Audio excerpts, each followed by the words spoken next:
Hello, everybody, and welcome back to the Between the Lines Talk Show. I am Xander, and with me, as always, I have my lovely co-host Jake.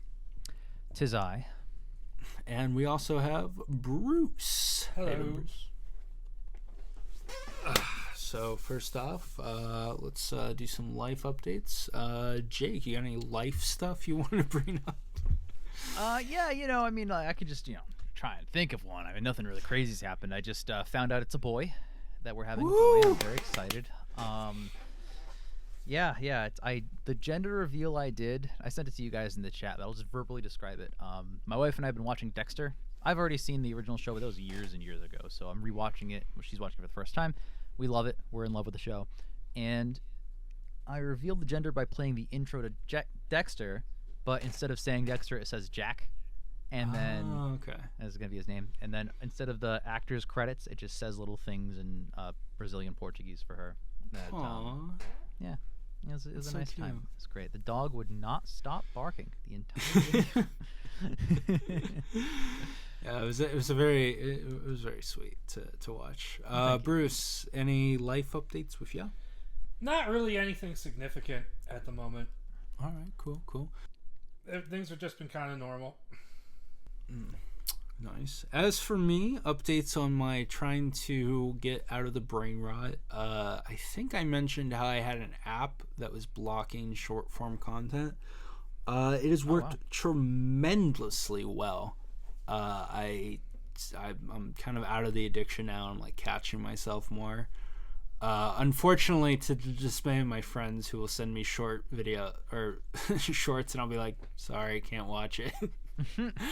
But like on the Instagram feed, if it happens to play, I'll send it, and then my best friend will go like, oh, okay, so you can't watch my stuff, you can send me short videos. And I'm like, I don't know what to tell you, it's just on the feed. Got him. But that's good. In terms of video games, have not started playing anything on my DS, but I've been playing the Switch while I go to the gym, which has been going really well. I've been going almost every single day. A couple days I've slipped, but that's to be expected. But I'm getting into I think I've fallen into the habit, because I don't know about you guys, if you like have any habits that like you've purposely tried to do. But if you purposely do a habit, I've noticed that for me, eventually there comes a point where like you have this feeling in like your like mind or something where you're like, wait a minute, I gotta do this. This feels wrong not to do it. So that's what's been happening for me at the gym, where it's like I'll have like woken up and I'll be like, this feels wrong not to go to the gym. I gotta go to the gym. Besides that, I fixed up an old bike that used to belong to my mom. It was like this mountain bike. So I fixed it up. I've rode it around a couple times, but I stopped because of rain and just because I got busy. So I'm trying to pick that back up. But I got a bunch of cool bike gear for that. And yeah, I mean that's really all the life stuff for me. My iPod.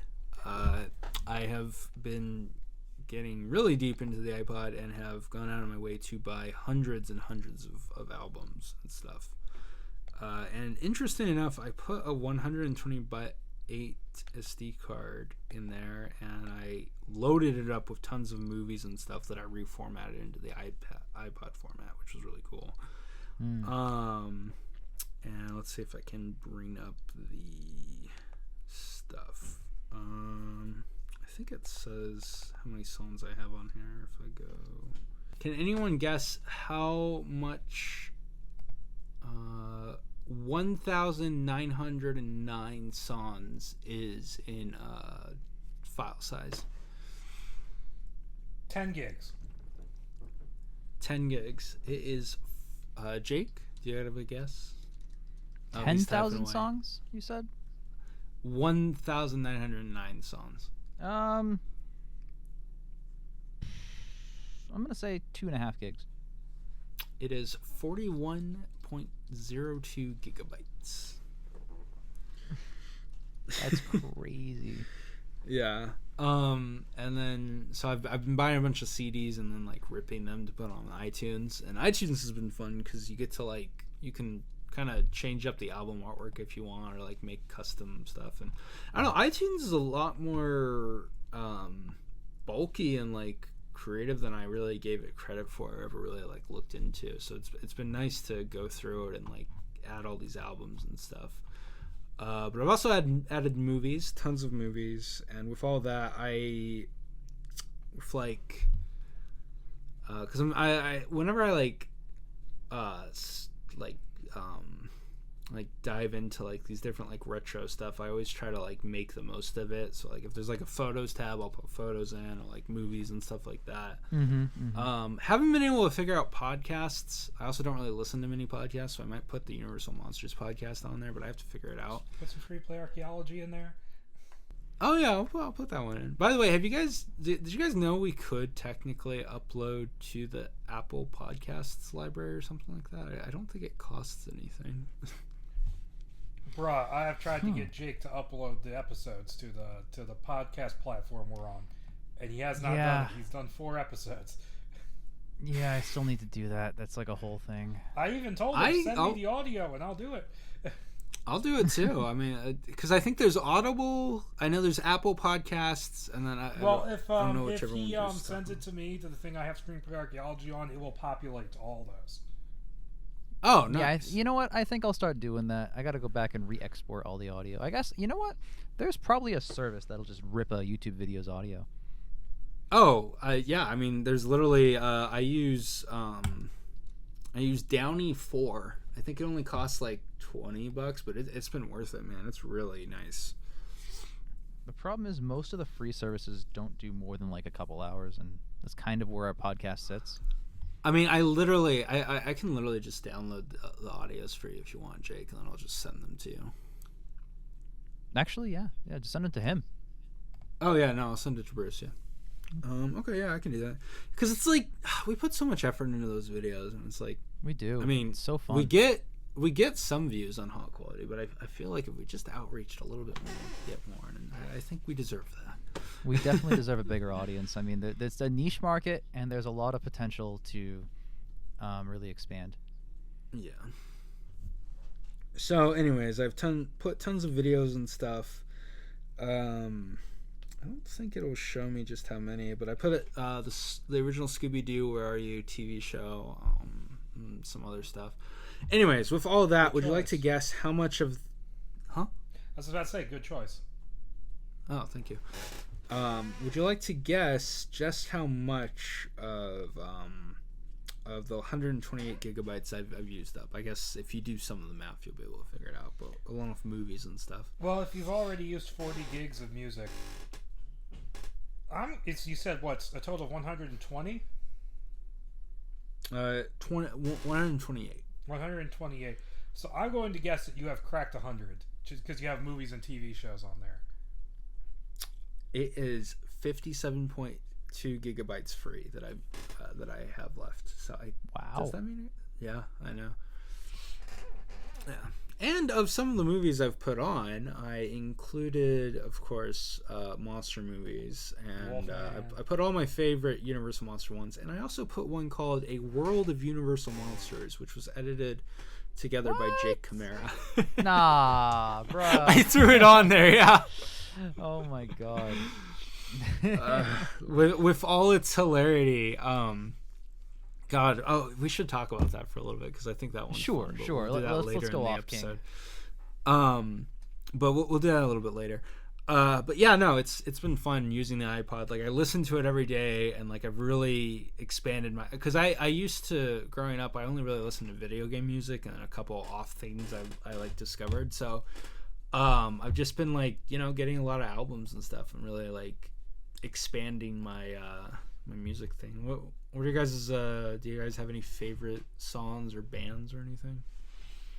Jake, you go. I kind of listen to a big wide net of things. I mean, I have certain playlists in my library of like, this is something I want to like get amped at the gym listening to. This is something that I'm just driving around, want to listen to some rap or maybe some rock. I got different playlists for like moods and stuff, but I listen to everything pretty much except country.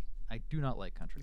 Everything I else can't is get into chill. country either. No. I like Can't do it. some country, but it's not like a go-to or anything. What's your It is true usual though that like I generally lean towards like more fun, upbeat, like good paced songs as opposed to like slow romantic pop songs. It's not really for me. What about you, Bruce? What's But what's my your, go-to Poison band music? is probably Pink Floyd.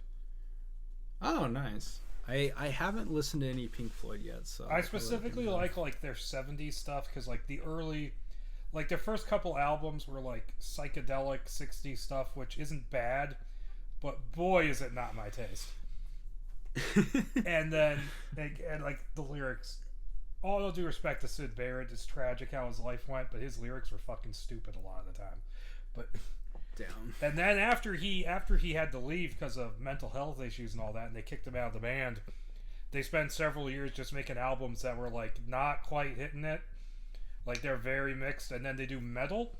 They do an album called Meddle, Meddle, and then it's just off to the races from there. And then everything from that up to The Wall is fantastic. All right, cool. Yeah, for me, this will surprise nobody. Some of my go-to listens are like My Chemical Romance, Green Day, Fall Out Boy, Skillet, a lot of the edgy like early Green Day. 2000s stuff. Green Day's good. Xander, I'm just curious. How was your 12th birthday? Is that coming up soon? Dude, American Idiot came out when I was 12. Red Hot Chili Peppers, does that count, or is that one still considered good? That's more poppy than the other ones you've mentioned. Well, here's the real pop one. I'm a big fan of Sabrina Carpenter, so You and the rest of the world. I've never heard one of her songs. it's pretty good. All American Rejects, Nirvana, Smashing Pumpkins. Green Day's an interesting one for me because growing up, my dad's wife had a son who tormented me. He was my biggest bully, and he listened to a lot of Green Day. So for the longest time, I associated that with like just the torments of my life growing up. So I'd never listened to it. But I then, like, in middle school area, I realized Boulevard of Broken Dreams was like one of my favorite songs. And so finding out it was Green Day, I was like, ugh. Okay, I'll download the album. I'll get through my trauma, and that the American Idiot album is actually really, really good. I'm glad I opened up my mind to it. So I have I have a Boulevard of Broken Dreams story. Okay. When I was in high school, we did I was in one of like these media classes where we're learning how to use different software, and we had to make a music video. And we picked Boulevard of Broken Dreams, and we filmed it, and it was just us walking down the hallways of the school and slowly disappearing one by one. And I think that still exists on YouTube somewhere. Oh my god. Okay. Time to track we'll have down. to hunt that down, Jake. Yeah. Final one I want to point out is the Growlers. I really enjoy them. They're cool. But other than that, just a lot of different video game soundtracks I have too. But There's some video moving on. game soundtracks I got. I've got most of the Silent Hill ones. Ooh, nice. I have all the Sonic soundtracks because fucking love Sonic music. That stuff slaps. But yeah, moving on. Kids, come meet your new sitter. Looks like a good time to check out Burger King. Yeah! Nice costume. I'm so scared. Universal Studios monsters are on the loose. You can get one toy and glow-in-the-dark sticker inside every Kids Club meal at Burger King. Wow, really nice costume. Burger King Kids Club. Great food, cool stuff, kids only.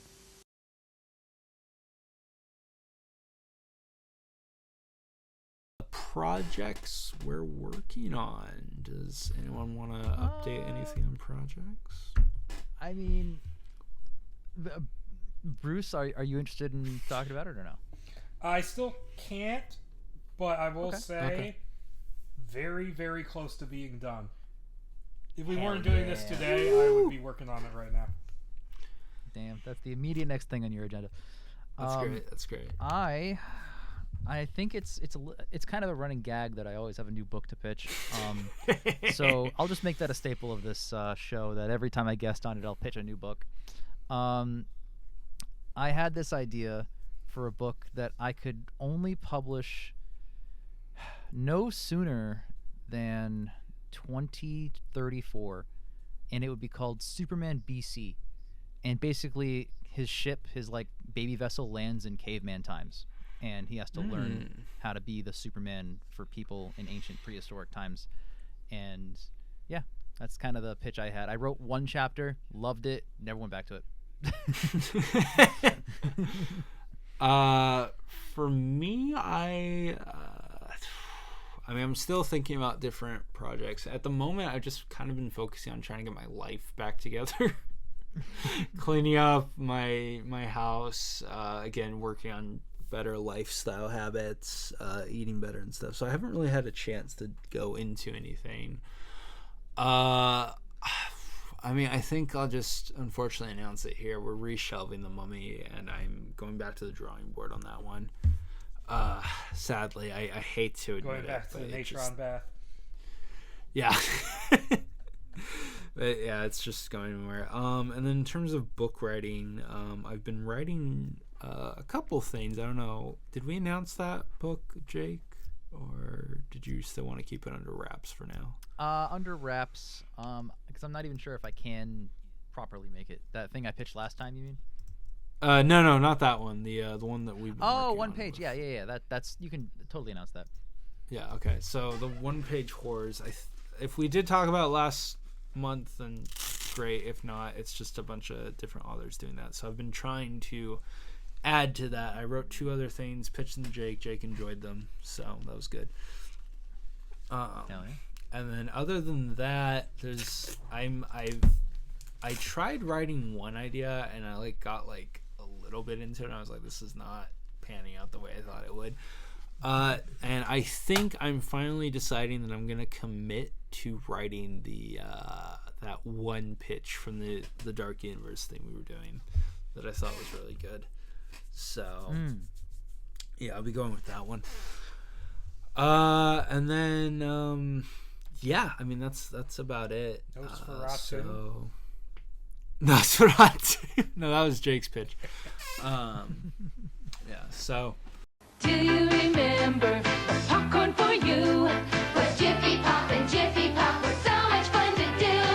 Pop, pop, Jiffy Pop, now a microwave popcorn can. Pop, pop, Jiffy tastes as good as it did back then. If you thought no microwave popcorn could taste as good as the stovetop Jiffy Pop you loved as a kid, try microwave Jiffy Pop. Pop, pop, Jiffy, now a microwave popcorn can. Tastes as good as it did back then. All right, on to, do we have any popcorn buckets that we need to announce, Jake? Yes, we do. I have that postcard if you want me to go get it. So I told you guys last time that I got the Avatar the Fire and Ash bucket because it was like $15 and my wife wanted a popcorn anyway. I was like, okay, it's $5 more. But I wouldn't have otherwise gotten it. Well, lo and behold, at clearance by a different movie theater is this bucket, which is the entire, God, what is that? Like the dragon? The Banshee. They're called the Banshee Banshees. dragon. And it's the entire thing on his back is like this thing to hold the popcorn. It is huge. I haven't put it up yet because A, this room is going downstairs. B, even if I were to, I don't even know how I'm gonna fit this thing in there. But You gotta get fishing line and hang it from the ceiling. Oh my God, that'd be insane. Make a crib Well, out right of now it. what I'm doing is I'm putting the other bucket in the little holder here, so that both buckets are together. So That's that's smart. kinda That's smart. how this is what's happening. All right, cool. Is there any other buckets you got? I think there's another one. That you got or I got? No, that you got. I think there's another one you got. The Action Comics one? Oh yeah, thank you. I forgot about that. That is for DC's 90th anniversary, which is why we're only 6 years away from me publishing to Superman BC. They released a bunch of tins of their first appearances of Batman and Superman and Wonder Woman, and I had to get the Superman one, namely because I have that poster signed by 10 Superman actors. That it's the Action Comics #1 on a big old poster. I wanted the bucket right next to it, which would look so cool. So I made my dream reality. Nice. All right. And then Bruce, you got a Silent Hill postcard, right? Yeah, I did. I gotta go get it. I mean, you've seen the picture. I don't have to go get it. Yeah, no, it's fine. It's they were giving them away to anybody who showed up, and Please come see our movie, please. not enough people went to see the movie. Apparently, I've been told the theaters are like begging, just saying, take as many as you want. And in fact, when I was at, because my regular theater didn't get it the first week, I had to go to the AMC that's like backed into like the corner of like a shopping center with like weird parking, and like all the seats are along like the floor instead. There isn't like a, it doesn't rise. It's all flat. The seats are all like on a flat floor. But so I had to go there, but then I went to my regular theater the next week, and they had a bunch of them like propping something up on the counter when I went in. God, I wish I could have seen that movie. I really wanted to. It looked fun. We can talk about it later. I know. But But I mean, the postcard was cool. It looks cool. That's nice. Okay, I think now Indiana Jones' Greatest Adventures for the Super Nintendo Entertainment System. All 3 Indiana Jones adventures in one action-packed game. anyone playing any video games recently? Well, this is a game I've already talked about on here, but the Return to Silent Hill was so crappy, I immediately started replaying the Silent Hill 2 remake just to see that story done right. Nice. I think I'm around halfway through. I got my I'm doing the one trophy I need to get the platinum, and then I'll be an OG. Oh, yeah. I've been playing a lot of Shadow of War again recently. It's kind of become my I just went to work, come home, now I got to decompress kind of game, where I just relax, and it just feels really good. I'll listen to a podcast while doing it. I have so many orcs. I don't even know what to do with all my orcs. I have so many of them. As for me, I've been playing a lot of Fire Emblem 8 again, and then just one-off games here and there. Nothing too exciting. Just been I load up Fire Emblem 8 while I'm on the bike at the gym, so I'm just pedaling away as I have my strategy characters go off. So yeah, big one. Movies we've seen recently. Who wants to start us off? We're now kind of continuing the monthly challenge of Xander and I recommend a movie to each other, and we both watch them. That's right. Do we want to do that first, I guess? Sure. Yeah. No. Xander recommended to me Presumed Innocent, 1990, and I recommended to him the next movie on my watch queue, which was Downsizing from 2017. Oh, God. So, look, I'll just say it now. I'll just say it now. I didn't hate Downsizing. I thought it was fine. What? Presumed Innocent was way better, but Downsizing wasn't that bad. Oh my God, Bruce, have you seen either of these? I'm familiar with them, but I haven't seen them. I've heard all the Downsizing discourse, and I know a lot about Presumed Innocent because it influenced a particular Batman comic. Oh, okay. All right. Well, we'll talk about Downsizing first. Then, if you want to mute your mic for spoilers on Presumed Innocent, I know the spoilers because of Oh, okay. Because someone was like, "Wow, The Long Halloween really stole this twist from Presumed Innocent," and I'm like, "Well, I know what happens in that movie now." Yeah, Downsizing. God, it was interesting in the very first bit, but then after that, just kind of it just kind of became nothing. Nothing happens during this movie. I was just so it's so interesting. Jake, take it away and why you find it all right. It's not without its criticisms. I think the biggest problem for me going into it is that it doesn't know what it wants to be. The trailer is marketing it like a comedy, right? It's the funniest thing ever, and there's like one joke every 10 minutes of screen time. Like it's mostly a drama. It's a sci-fi drama with like somewhat of an upbeat tone, but it's really about the premise.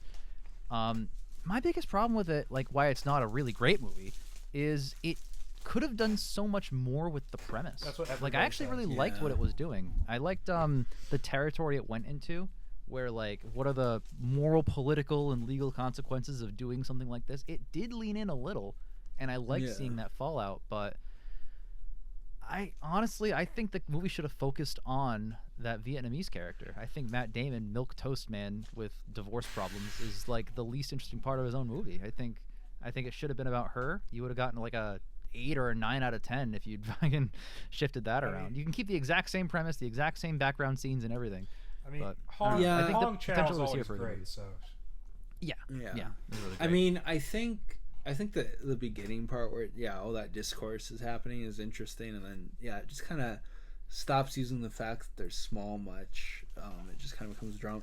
I do agree, although the other thing is if you focused on it and got rid of the joking accent that she had the whole time, which was so fucking. Oh my god, that was so bad.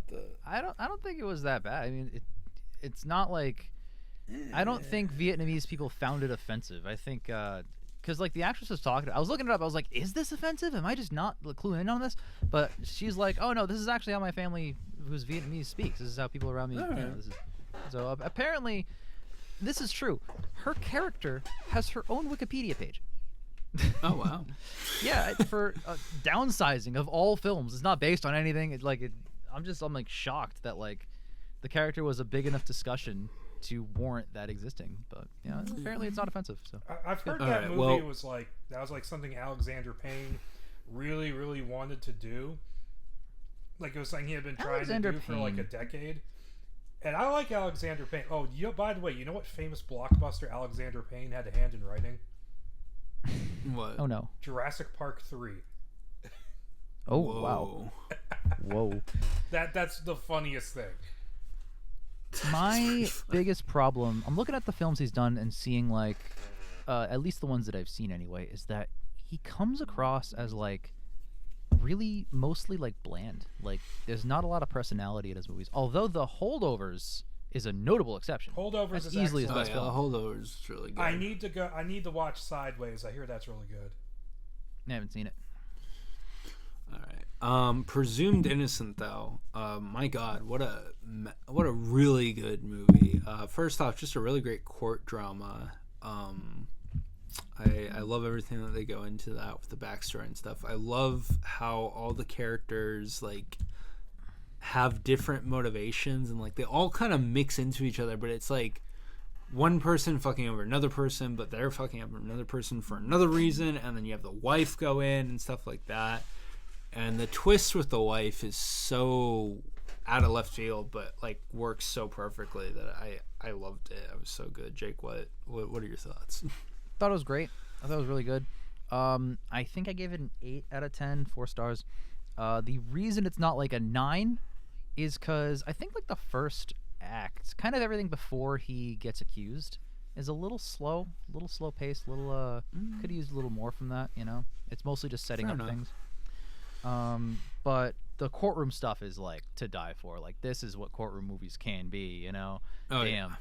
And it would have been the reverse argument. It would have been like a 6 or 7 were it not for that end twist that bolstered it up. It was like, oh hell yeah, what a satisfying conclusion. I loved it. I think they did really good with that bit. And then like the whole bit with where like the one guy like helped Harrison Ford's character out by like hiding that evidence because they were screwing him over too. Yeah. And again, it's just like everything interlocks and comes together so fucking well. I loved it. Just go watch that movie. It's so worth watching. Harrison Ford has a few of those like really solid kind of thriller movies from that era. Oh yeah, like The Fugitive obviously is a classic. Oh yeah, I don't know. I think Harrison Ford has like a really solid line of filmography that I really like. So All right. Now moving on to movies we've seen. I'll start first. Let's see. I finally watched The Big Lebowski. Very funny, very confusing, but also really good. Let's see. I watched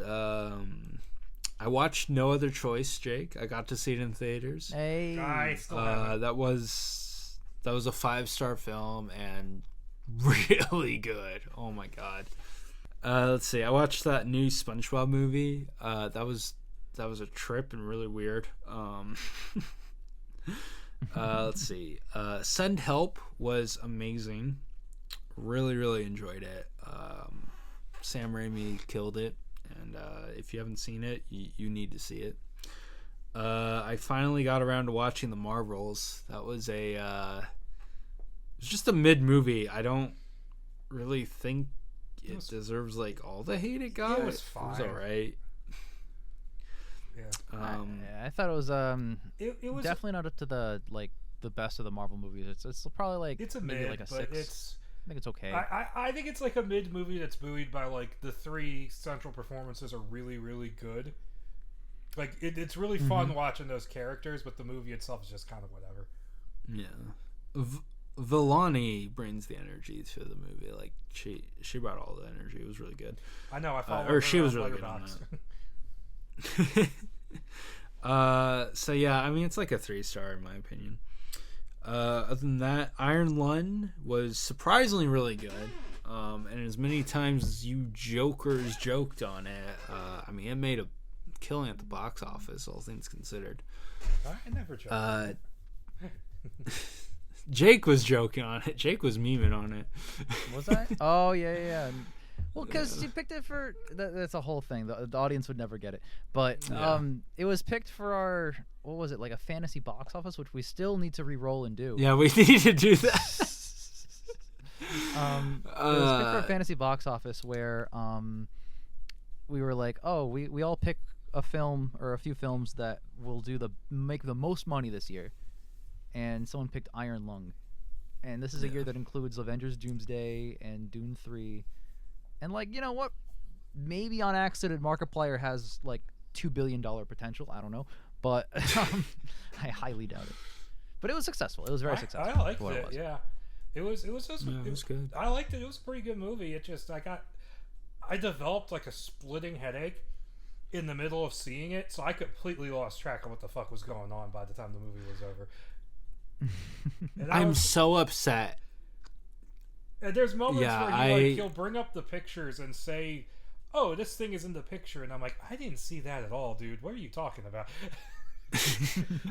I saw it. My problem was that I watched this right out of getting off of tennis, so my sleep schedule was so flipped that in the middle of the film I started nodding off. Not because the movie was boring, just because like my sleep schedule was so bad that I was like, ugh. So I was going in and out of this movie, and I'm just like, whoa, what the fuck? But it was good. That same night. Oh, what? I was gonna say, compared to the other major YouTuber movie of last year, it's better than Shelby. Oh yeah. True. Dracula 2025 was mid. Again, was falling in and out of sleep, but luckily you can follow that plot because I'm very familiar with the plot of Dracula. So it's pretty much just a more weirdly actiony version of Bram Stoker's Dracula, which is, well, not my favorite, infinitely better. I saw it back in August because I found it online because it came out in Europe like ages ago, and it's just for a movie that weird, it is shockingly boring. Yeah. Like, you're basically just sitting there watching Caleb Landry Jones in awful makeup doing awful. It is a ripoff of Bram Stoker's Dracula, despite what Luc Besson has been saying. It is just, they just steal shit straight from that movie. And you're watching, because like, where the movie was really interesting to me was the scenes with the Christoph Waltz character, the priest. I thought he was an interesting take on a kind of Van Helsing kind of character, and his sort of approach to vampire hunting, where he's like being very scientific about it and like making sure he like checks his notes. And like his speech at the end to Dracula he gives is really good. I hated all the Dracula stuff because it's just like, it's just being stupid and dumb, and like He looks like fucking Killer Croc when he's old Dracula in the castle. He looks like Killer Croc from Suicide Squad with Princess Amidala's hair. Yeah. It's brutal. It's so bad because like you come off of Nosferatu and you watch this and the lighting difference is so like you go to Dracula's castle and the lighting compared to like Nosferatu, you're like, oh my god, it's like all well lit, blandly. Yes, and the bizarre tone of this movie is set in the first couple minutes, which is a bizarre, cutesy sex montage where they're doing shit like wearing the same nightshirt and going ooh, stuffing each other's faces with food. Yeah, while the maids are fucking watching them and like I don't know, jerking off. It's so weird. Yeah. That said, though, the dragon armor he wore looks sick as fuck. But Bram Stoker's Dracula had better armor. Agree to disagree. Dracula had better armor. Oh yeah, that armor The was fact sick. that the whole plot of the movie hinges on the fact that he sends his wife out of the castle for no reason. She almost gets killed by the Turks, and at the last second, for no reason, he throws his sword and accidentally impales her. You're a fucking idiot, Dracula. And also, just the way Dracula is portrayed as a vampire is really weird because he doesn't have hypnosis. He instead has like special perfume that he like roofies people with. Right. Yeah. Anyways, after that, me and my partner binged all the Scream movies in preparation for Scream 7 because he never saw any of them. And so I had to rewatch all of those. That was interesting, to say the least. I'm more fond of Scream 4 than I thought I'd be. And I hate Scream 5 even more now. And yeah, Scream 6 is alright. I haven't. So as a man who has not seen any of the Screams, what do you guys think about Scream 7 I think losing the two main leads? I mean, that's bad, but it doesn't help that the movie itself just looks shitty. Like the I don't know. It looks. I like that trailer. Not to cut you off, Bruce. Sorry. No, but I mean, the thing is, I haven't watched them since because I did a binge where I hadn't seen like half of these movies, over half of these movies at all until I like. You know what? Scream 6 is coming out. I'm finally going to watch all of them because I'd seen the first one. Weirdly, I saw Scream 3 first in the theaters when I was like 8 before I ever saw any of these. And I'm like, oh yeah, this is one of the more consistently kind of good kind of slasher franchises. Like, it's fun. Like, it's got its flaws. I like 5 aside from like the one character death. Yeah, that one's so bad. But that should not have happened. The whole meta commentary thing is so weird at this point because slasher movies don't really exist as a thing anymore. Outside of like rare examples like Halloween, it's like the Elder Statesman, so it keeps sticking around. So they're commenting on things that don't really exist. Like they comment on the idea. They basically made up the term requel for Scream 5 so they could have something for the characters to talk about. And it's just like. There's really only so much you can do with it, and I feel like looking at Scream 7, it looks like they're just scraping the bottom of that barrel. I don't know why I'm hyped for Scream 7. It looks fun. I really like that trailer. I don't know why I'm hyped. I just am. So I don't know why I'm batting for it, but I hope it's at least fun. And yeah, I mean, the meta commentary, the problem is it's like it points out the problems with the meta stuff, but also just does it, and it acts like because it pointed it out, it's fine to do. And it's kind of like, no, not really. The first movie is the only one that really did it right. Yeah, the first movie does it great, and it still holds up. But the losing the two leads, I've looked into this a little bit more, and rewatching the films, I have a new opinion. One, Melissa Barrera said a couple times that she has no hate or discourse, and that she was only ever signed on for 2 movies. So her contract was completed. Technically, I mean, yeah, they could have brought her on for a third one, but she was completed. And really, if you watch Scream 5 and 6, her arc's done. I mean, there's really nothing more to go off of for her character. It would just kind of be the same thing with Sydney. You're just retreading the same plot and like adding more. It's like I don't really think there was more to explore or anything. Like that whole thing is over. So I think that was, I don't think there was anything lost by not having them come back. And I mean, again, at this point, it's Scream 7. Like even if they didn't bring Sydney back and kept with it, it's still like, okay, we're just doing the same thing. I will agree that it's a consistent slasher franchise. It's more interesting because of the mystery stuff. So that part, because I'm not really a big fan of slashers, but yeah, that's my takes on Scream 7 and the franchise. All right. Yeah. So other than that, Crime 101, I saw that was really good. Watched in IMAX, looked great. It's a fun time. Weird seeing Thor and Banner in the same like frame. Watching them separately during the movie was fine. I could like kind of do it, but like seeing them together in the same frame, I was like, this is trippy, man. But they did a great job, and I think the movie was really good, and I think it's worth a watch. Don't just I mean, like if you're looking at it and going, I see it. I think you're gonna enjoy it. There's a really, really good motorcycle chase scene in that film. And then finally, I watched Wuthering Heights. That cinematography is beautiful, and I thought it was a good time. I gave it 5 stars. So yeah, I give the floor to you guys on movies you've seen. I will say I haven't seen Wuthering Heights yet, but I've read the book. But I will see it. I will give it a chance because I basically own stock in Jacob Elordi now after Frankenstein. So, but let's see. I guess so. Some of the things I've done, I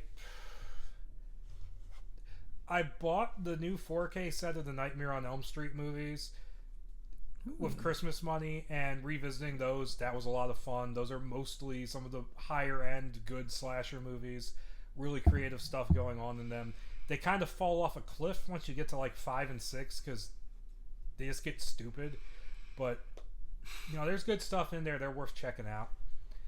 And in terms of stuff I've seen theatrically since the year started, I've only seen like 5 movies. I mean, the first thing I went to see was Bone Temple, which I'm sure you guys talked about before. That was really good. Yeah. Bone Temple. I went out of my way to see Return to Silent Hill because I'm a Silent Hill whore, unfortunately. And I had a slither of hope it was going to be good because the first Silent Hill movie is not a great adaptation, but it's a solid horror movie. And it's the same director coming back, so I'm like, oh, okay, this should at least be alright. And I'm sitting there watching it, and I'm like, this is a baffling fucking mess of a movie. Like, he makes choices in there that... Because he kind of takes the framework of Silent Hill 2, but kind of tells his own story with it, but the choices he makes undermine both the game story and the story he himself is telling. It is bizarre. And also, there's a big emotional moment near the end of the film where the main actor is wearing a clearly fake beard. Like, it is ridiculous. So yeah, my recommendation here is if you got a good gaming PC or a PS5, just buy the game. It's available. Okay. But Bruce, I gotta know, which ending did they go with? The dog ending or the alien ending? They created a whole new ending by combining 2 of them, and it was really weird. Oh, okay. Rats. Okay, I saw Send Help, which I liked. Not as much as you did. I thought it was a little slow to get going. And then I wasn't totally satisfied by the ending. The ending didn't really work for me, but... Fair enough. So Iron Lung we just talked about. And the latest thing I went out to see was Good Luck, Have Fun, Don't Die. Which, I'm not going to tell you anything about it spoiler-wise, but it is a insane blast of a movie. I don't really follow the logic of everything that was happening in it. Why this... Because the villain of the movie is an evil artificial intelligence. I'm not super clear on how it was doing a bunch of the things it was doing, so that was kind of confusing me. And some but not all of the characters get very extensive flashback sequences, and those could have been pared down because they go on for a while. Like there's one set in like because Michael Pena and Zazie Beetz' characters are high school teachers, and the sequence in the high school is very long, and it's a lot of like, oh, these dumb kids always on their cell phones, and I'm like, okay, dial it back. Although I will say the satire in the movie is dark and fucked up because there's commentaries on school shootings, and it's because one of the things you find out. Well, actually, I'm not going to tell you what it is, but there's a way people have of coping with it, where they're given a card and told to go to this place, and what happens is hilarious and horrifying at the same time. Interesting. Okay. All right, Jake, it's your turn. You're on the stand. Well, the only 2026 film I've seen is 28 Years, but we've already talked about that a bit. I'm working through my queue. I'm working through my old movies. I am almost done watching Fury. It's really, really good so far. Brad Pitt? I'm right at the point. Have you guys seen it? I've seen it. Oh yeah. Okay. Yeah. I'm right at the point where Brad Pitt's like, all right, we'll stay and we'll fight him in this tank. And they're like, all right, guy, I guess we'll all fight him in this tank. And they all get in the tank to fight him. And then I had to go do something. And there's like a half hour left. And I'm like, this is the best climax ever. I can't. I have to do stuff. So it's good. It's good. It's real good. Probably when I finish recording, I'll be watching the rest of that movie. What'd you think of the scene when they're like eating lunch? Oh, like dude. Michael Pena. Holy fuck. Him, freaking, oh my god, Punisher, what's his name? John Bernthal. Yeah, great too. Oh, John. The acting is amazing. Yeah, I mean John Bernthal like just can get that kind of role down, but Michael Pena, holy shit, he transforms into someone, and I'm like, holy fuck, this is so fucked up. Yeah, it's like a more realistic 28 years later. Like it's just loss of innocence, depression, just a little bit of PTSD creeping in there. I don't know. It's just a sad story, man. But it's great so far. It's really, really great.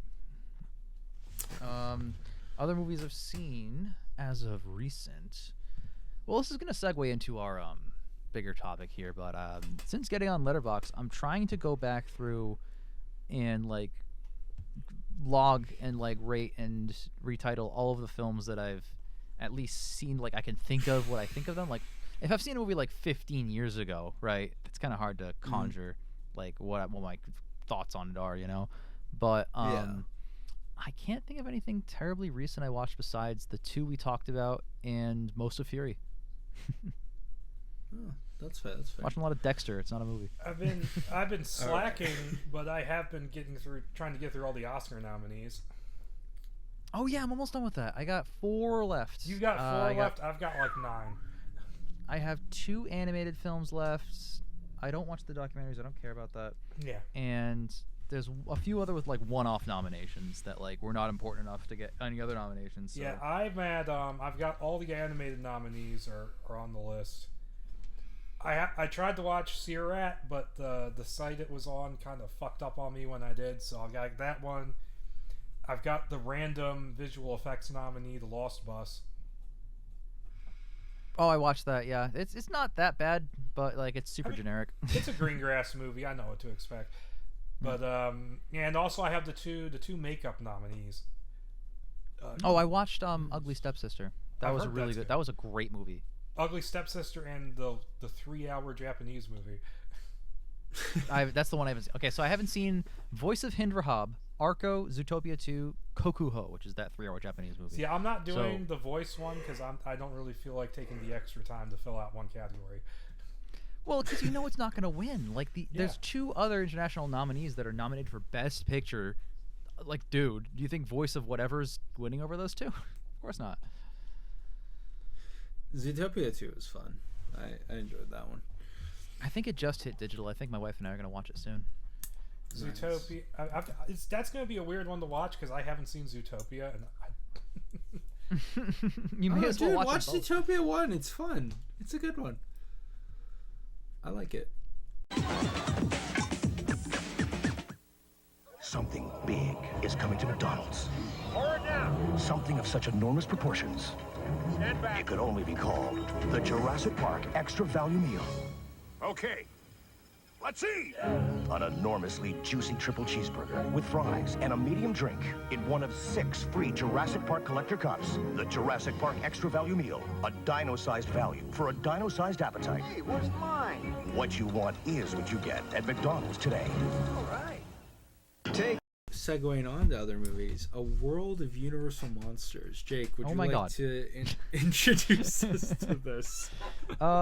It's kind of weird because, like, how do we say, like, watch it here? You can't. It's not legal to watch it anywhere. This is a fan edit I made, God knows how long ago. Oh, 2020, because it was during the pandemic, and I put that at the end. Yeah. So it's 6 years ago.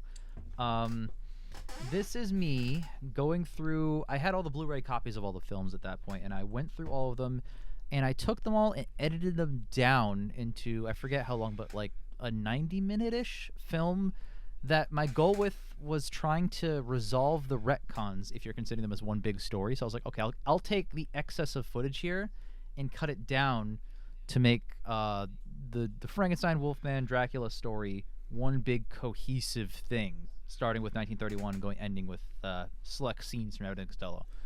So I think I succeeded at what I was trying to do, but like I have not watched it in a very long time, and I'm sure my editing work is far better today than it was in 2020.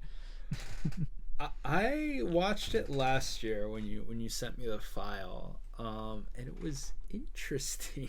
That's how I you do know feel we're like friends, because I actually sent someone that fucking file. Yeah. By the end of it, it does kind of just turn into Abbott and Costello meet Frankenstein. Because I mean, pretty much you pretty much just kept in most of the movie, which is fair. I mean, that's the one where like all of them are together. They connect. Yeah. I think the opening was pretty cool. That was pretty interesting. And I like the build up you did. I thought that was sick. I think my biggest issue, besides sound effects, was the Dracula part where like Renfield randomly comes in, Dracula's talking to him, and we cut to the scene where Lawrence is with Glenn, and then he kills the wolf. And like I remember you told me, you're like, okay, well the idea is that like he's showing Renfield like Lawrence Talbot becoming him, and he like made. Was that the idea? You the said idea behind it was because you hear a wolf howl in that scene in Dracula, and he's like, listen to them children of the night, what music they make. And the implication that I was trying to go for was that Dracula was somehow influencing that Lawrence would get bitten, which would kind of add to the end of the movie where Lawrence tackles him over the edge. Look, I only had the footage I worked with. I didn't add any. I didn't reshoot anything. I don't have the actors back. I think they're still dead. It was. But, it was AI an interesting thing. Yeah. Oh my god.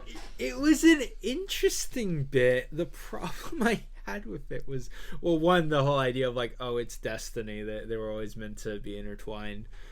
The other issue is mainly that it's like, okay, so Dracula grabs Renfield and he's like, hey, what's up? Okay, I'm going to show you this guy get turned into a wolf. And then he goes, well, now that you've known this, I must kill you.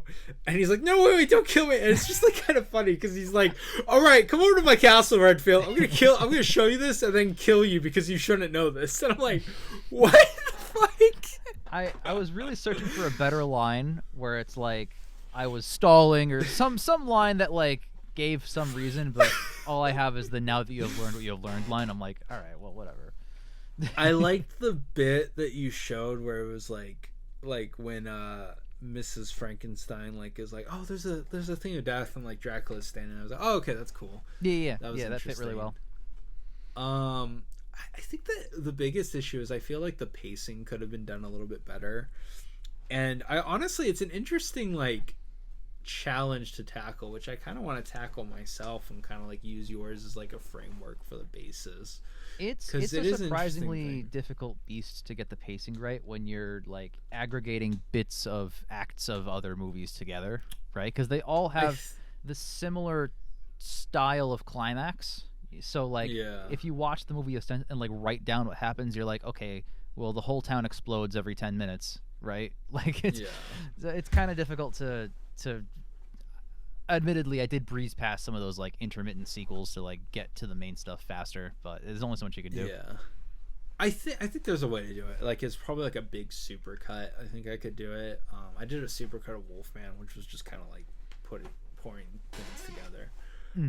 But the biggest thing I want to talk about is does anyone remember those picture books where it had the little sound chip next to it with buttons? And so as as a kid, you're reading the book, and then it'll have like the picture there, and you're supposed to press it, and it will play an audio file. Does anyone remember those? I do, yeah. Okay. Watching a World of Universal Monsters is like a movie version of those books, because every time Frankenstein turns up, you have the electricity sound effect, and it's the same fucking one.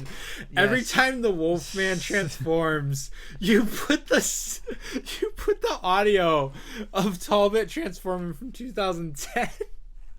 And he's just going, rah, rah, and it's the same sound effect every time.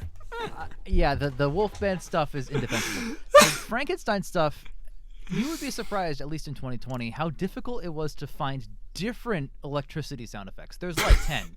There's literally like 10 or 12 total on YouTube, on the internet. People are not recording new electricity sound effects that are free to use.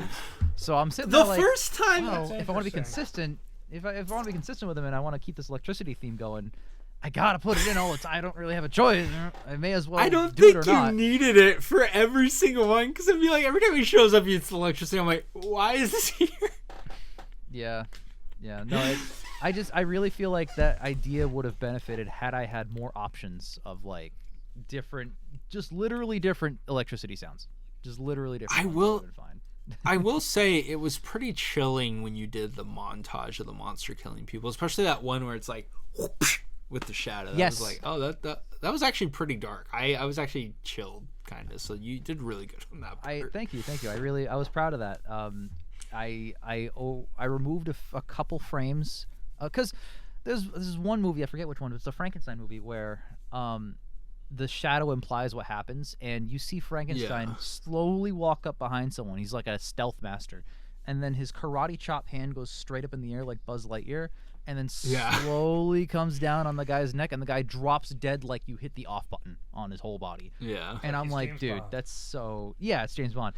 It's so unconvincing. So I sped that up a little and added a bigger punch sound effect, and that made all the difference in the world. That scene is like, whoa. It really did. Way different now. Yeah, no, that part was good. And then I also liked that you implied the Wolfman killed Gwen. That was interesting. Yes, that was well, because she never comes back. I was like, well, it's kind of an unresolved through narrative with the rest of the movies. I may as well, make it tragic now. I think one thing that could have worked better is maybe like during the mob scene with Frankenstein monster, it could be worked if you intercut between Wolfman and Frankenstein and kind of have it like the mob's chasing both of them and kind of like spin it where like they're in the same village or something. Yeah, that's a good idea. Yeah, I totally should have done that. But yeah, come back to me next 2 months from now where I make my own version and we rate that. That you also can't upload to YouTube at all. Yeah, I can't. But I'll put it on the Internet Archive and people will watch it there. Historical accuracy. Bruce, did you ever watch it? Or I may have when he first showed it to me, because I think I remember that clip of the karate chop. Yeah, but it's been a while. I don't have specific thoughts. Son of Frankenstein is where that one's from, because he's wearing the wool. He's one of the jurors that Igor wants him to kill. Yeah. I think it'd be a really interesting project. If I had the project file still, I could go back in and edit everything, but I'm definitely not recreating it to do it better. There's no point. No, that's fair. But I know going on to the big discussion, Letterboxd. Yeah. So Jake, you finally got into Letterboxd. Finally did. I've always had one. I want to point out I've had one for years. Yeah, he has. And I use them to rank films in lists. So like I would rank all the dealer's choices, all the best and worst pictures, all stuff like that. And now I've fully converted to using it. I've also, because I'm thinking about this, like, I already have a YouTube channel where I just yell about my movies all the time. So I don't really see value, or at least this is just me, in writing a little mini review when I verbalize all of that. I'm not just gonna like regurgitate the same stuff I've already reviewed. So I'm like, damn, I really want to do like a rating and a little review for everything. So I do the rating. I translate the out of 10 score into a 5-star system with the 5 stars cut in half, which is kind of what that is. And the the review, I've decided to do like fake titles for all of them, and that's like my bit. So, for example, we talked today about downsizing. I did Shrinking Private Ryan as the title for that. And then Presumed Innocent, I put Presumed Innocent for about the first 40 minutes or so is the title of that film. So I retitled all of them. Okay. And because he's presumed guilty almost immediately. But yeah, no, so that's kind of my bit now. I'm writing it out, and I'm having a really great time. It's also really easy. Like, it's not that easy because like sometimes they're difficult to like think of one, but I can get through them fast now instead of sitting down and writing paragraphs for each one. True. I like to write reviews when I can. Sometimes I don't have much to say, but I try to put at least a little bit of a thought into what I put. I've been seeing that because I ranked all the Universal Monster films, and a lot of them will have like friends that reviewed this, and it's you or Bruce. Yeah. Usually, you've seen more, or at least logged more on Letterboxd than him. Well, I mean, yeah. I think 2 or 3 years ago when I first started making monster movies, right before I decided I'm going to watch all of them, and I went on the wiki and watched them all in order. And I gave them all, I tried to give them all comprehensible reviews. I'm like, oh, this and that. Which, as far as I'm concerned, there are only 32 films in the original classic thing, so... That's what certain box sets would have you believe, yeah. Well, I have to say, the reason I haven't reviewed as many is because I tend to only use Letterboxd for new stuff, but I'm trying to get away from that. I'm trying to do everything. I'm trying to go cast my net real wide, but... That's what she said. Yeah, I just do everything I watch.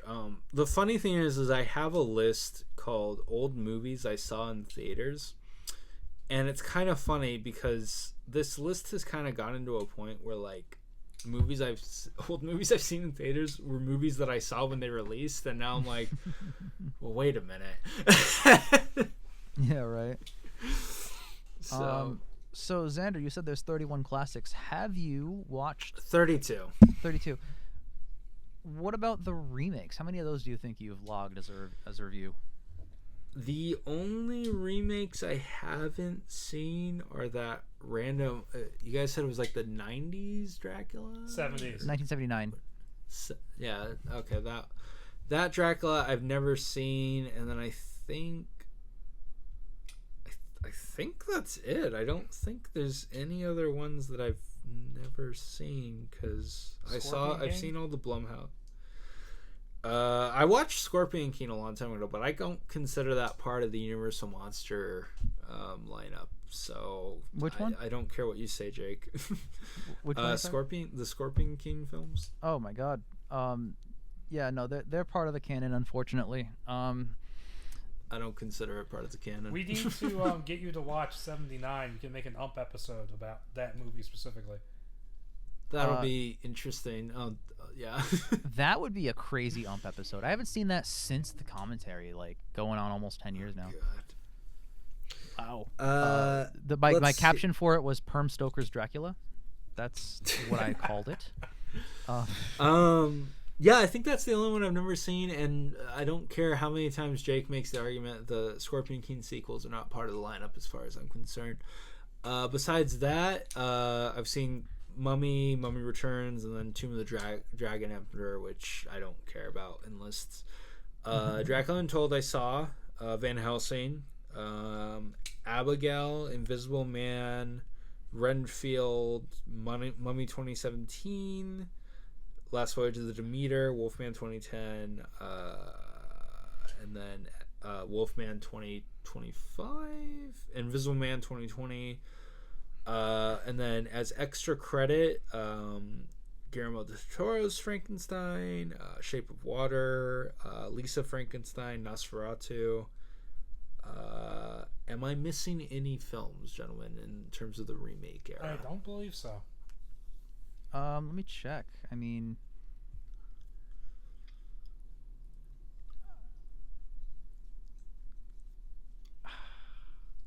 really fast, say them all again. Oh my god. Nosferatu, Lisa Frankenstein, Wolfman 2010, Last Voyage to the Demeter, Shape of Water, The Mummy 1999, Van Helsing, Abigail, The Mummy Returns, Wolfman 2025, Dracula Untold, The Invisible Man 2020, The Mummy 2017, Renfield, Guillermo del Toro's Frankenstein, and The Mummy Tomb of the Dragon Emperor. Aside from the fact that 5 of those weren't Universal Monster films, I think you've seen them all. I said those were extra credits. Oh, extra credits, Sorry. yeah. 2017's Mummy, you said? Yeah, then you're good. Yeah. Okay. Cool. I know you've seen it. That's not in question. Yeah, we know. 3 you've seen stars it. for The Mummy 2017. Whoa, Dog. Xander. Damn. Listen, my defense. Hold on. Give me a second. I gotta pull up that review. You only lasted 15 seconds. Yeesh. My defense is that Sofia Boutella is really, really pretty and a really cool mummy character. Wow. That's 3 stars. Fair. That would only get me up to 1 star though. In my review I put the 3rd star is only for Sophia. If Amina asked me to be her chosen vessel, I'd say yes in a heartbeat. You know what? Julia Garner is very attractive, but that didn't save Wolfman for you. Wait, yeah, because there's a plethora of different things. Look, I think Plethora. It's plethora. Look, I think the mummy stuff in that is cool. Like in 2017, I think that stuff is cool, and I feel like I don't know. I think Prodigium was an interesting idea, executed poorly, but there's interesting ideas in there, and I mean, like, I don't know. I like Sophia Boutella. I don't know what to tell you. that's my thing. It's my review. I'm allowed to say that. And yeah, there are a plethora of problems with Wolfman 2010, Jake. We've gone over this a billion times. And I meant like Now, is this a in ranked contrast list, with. or is it? Yeah, wait, Xander, is your what? list ranked? I've never done a proper rank of the modern ones. Well, I'll just ask you Okay, real so quick. this What's is your this. favorite and least favorite of the remakes?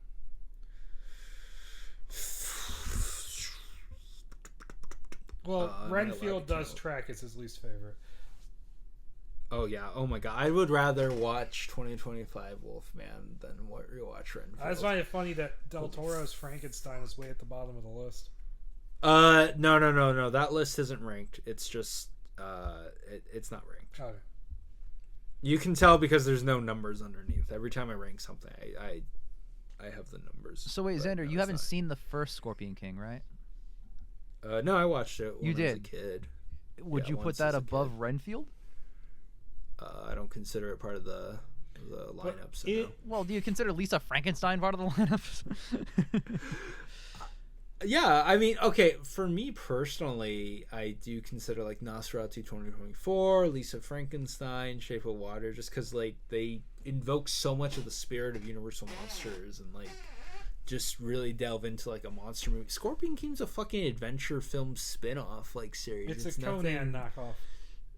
Yeah, there's what about Scorpion King has anything to do with Universal Monsters, invokes any feeling of the Universal Monsters? It doesn't invoke a damn thing. It's a total shit movie. Exactly. But it stars a character from a Universal Monster film, so that's how I consider it.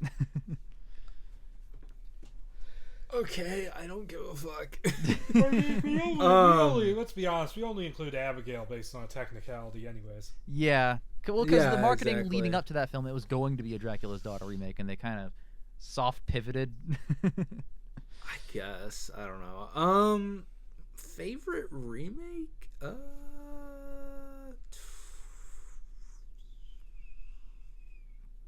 This is kind of tough.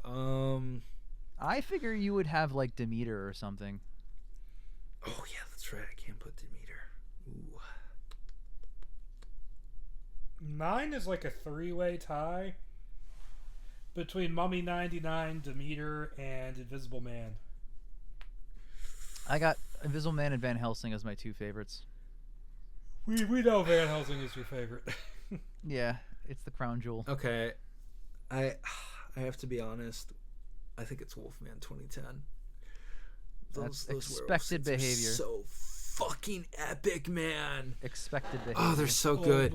Okay, if I can cop out here, which sucks because I always talk about committing to my choices. Wolfman 2010 overall favorite. Last Voyage of the Demeter I feel is really cinematically good. Like I really bat for that one. And Van Helsing is just such a fun time. Yes, it I've is. grown to really love it. It's So a good. guilty pleasure. fun. Least favorite overall. That's a tough question. I mean, I have my That's so ranking, but there's a lot of tough. contenders Of the for worst. moderns? Of the moderns, yeah.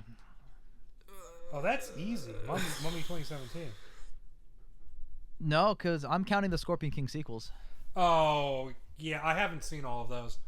Admittedly, if I don't count those movies, yeah, Mummy 2017 wins. I mean, if I was counting the ones I've seen, maybe Scorpion King 2, Rise of a Warrior.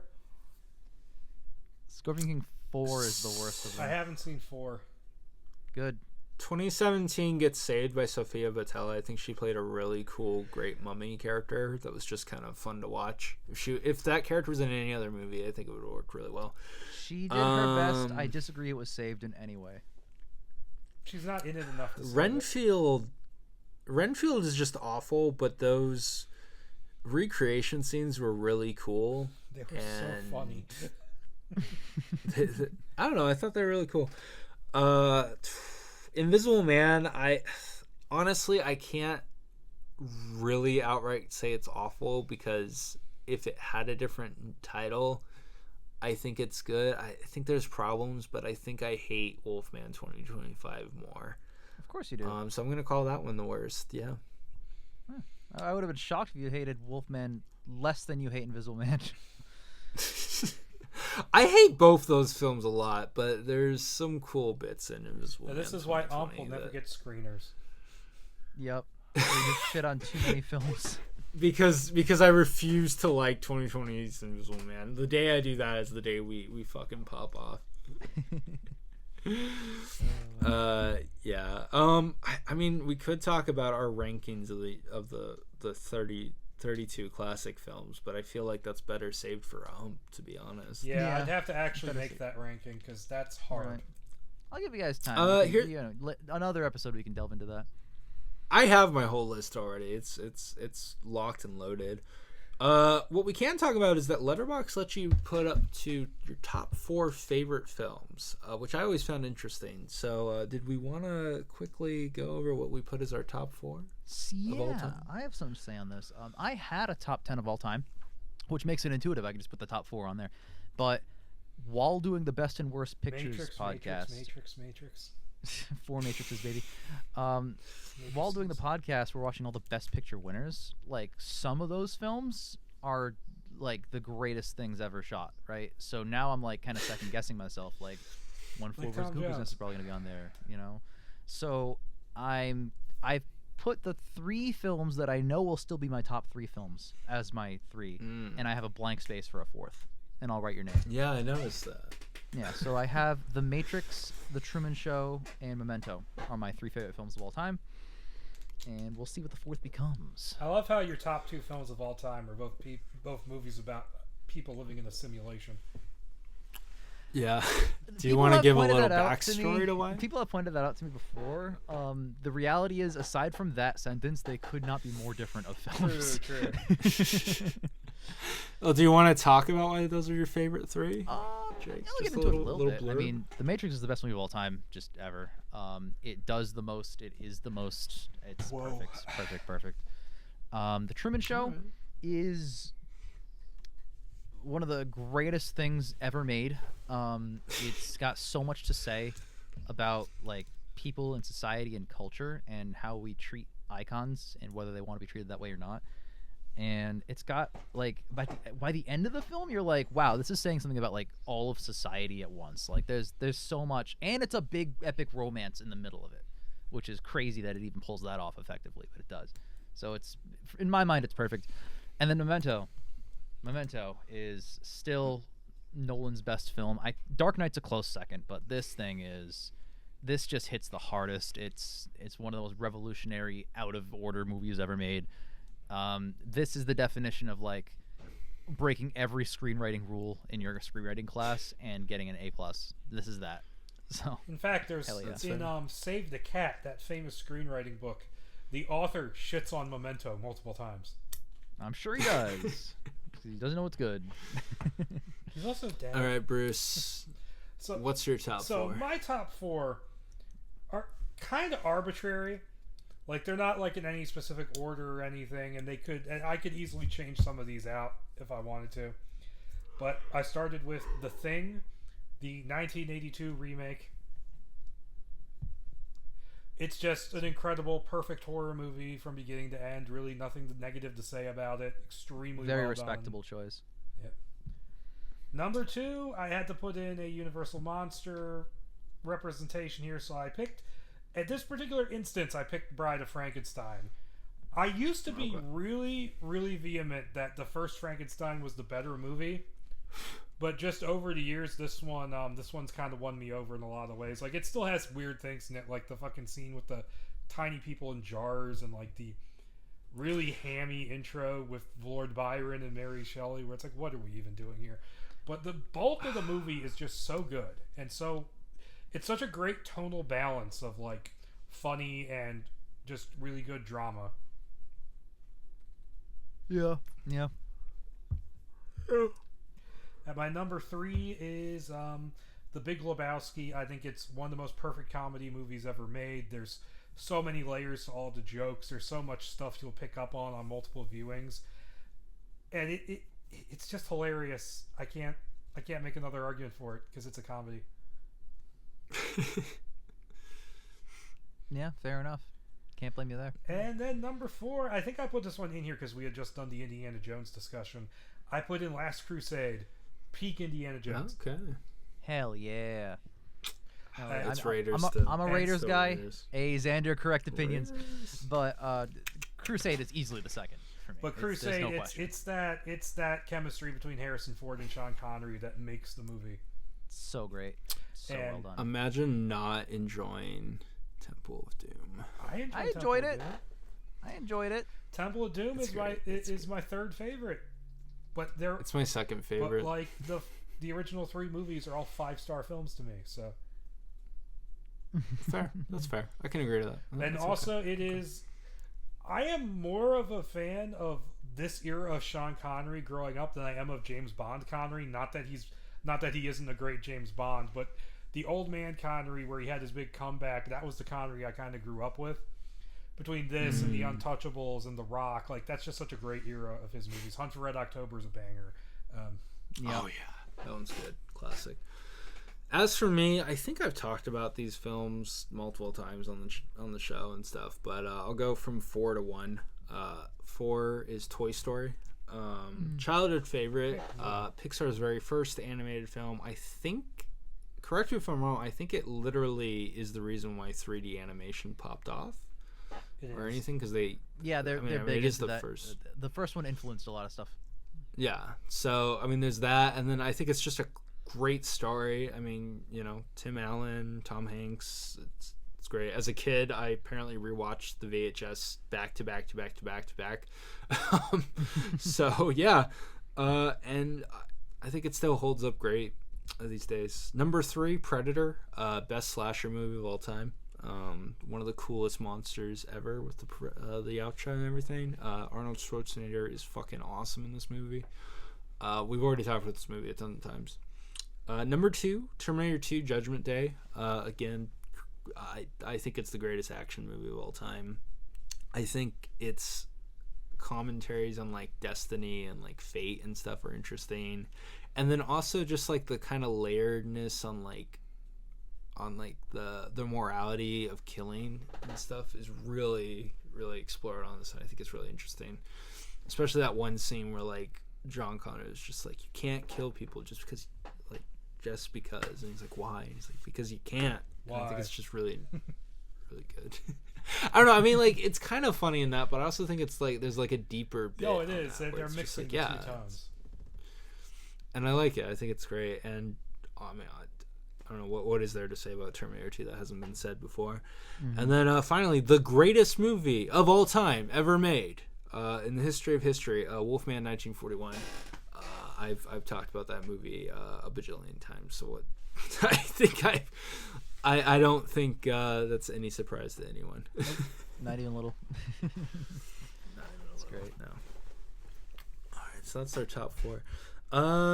Yeah, I mean, shoot. I mean, let's see. Is there anything else? Letterboxd.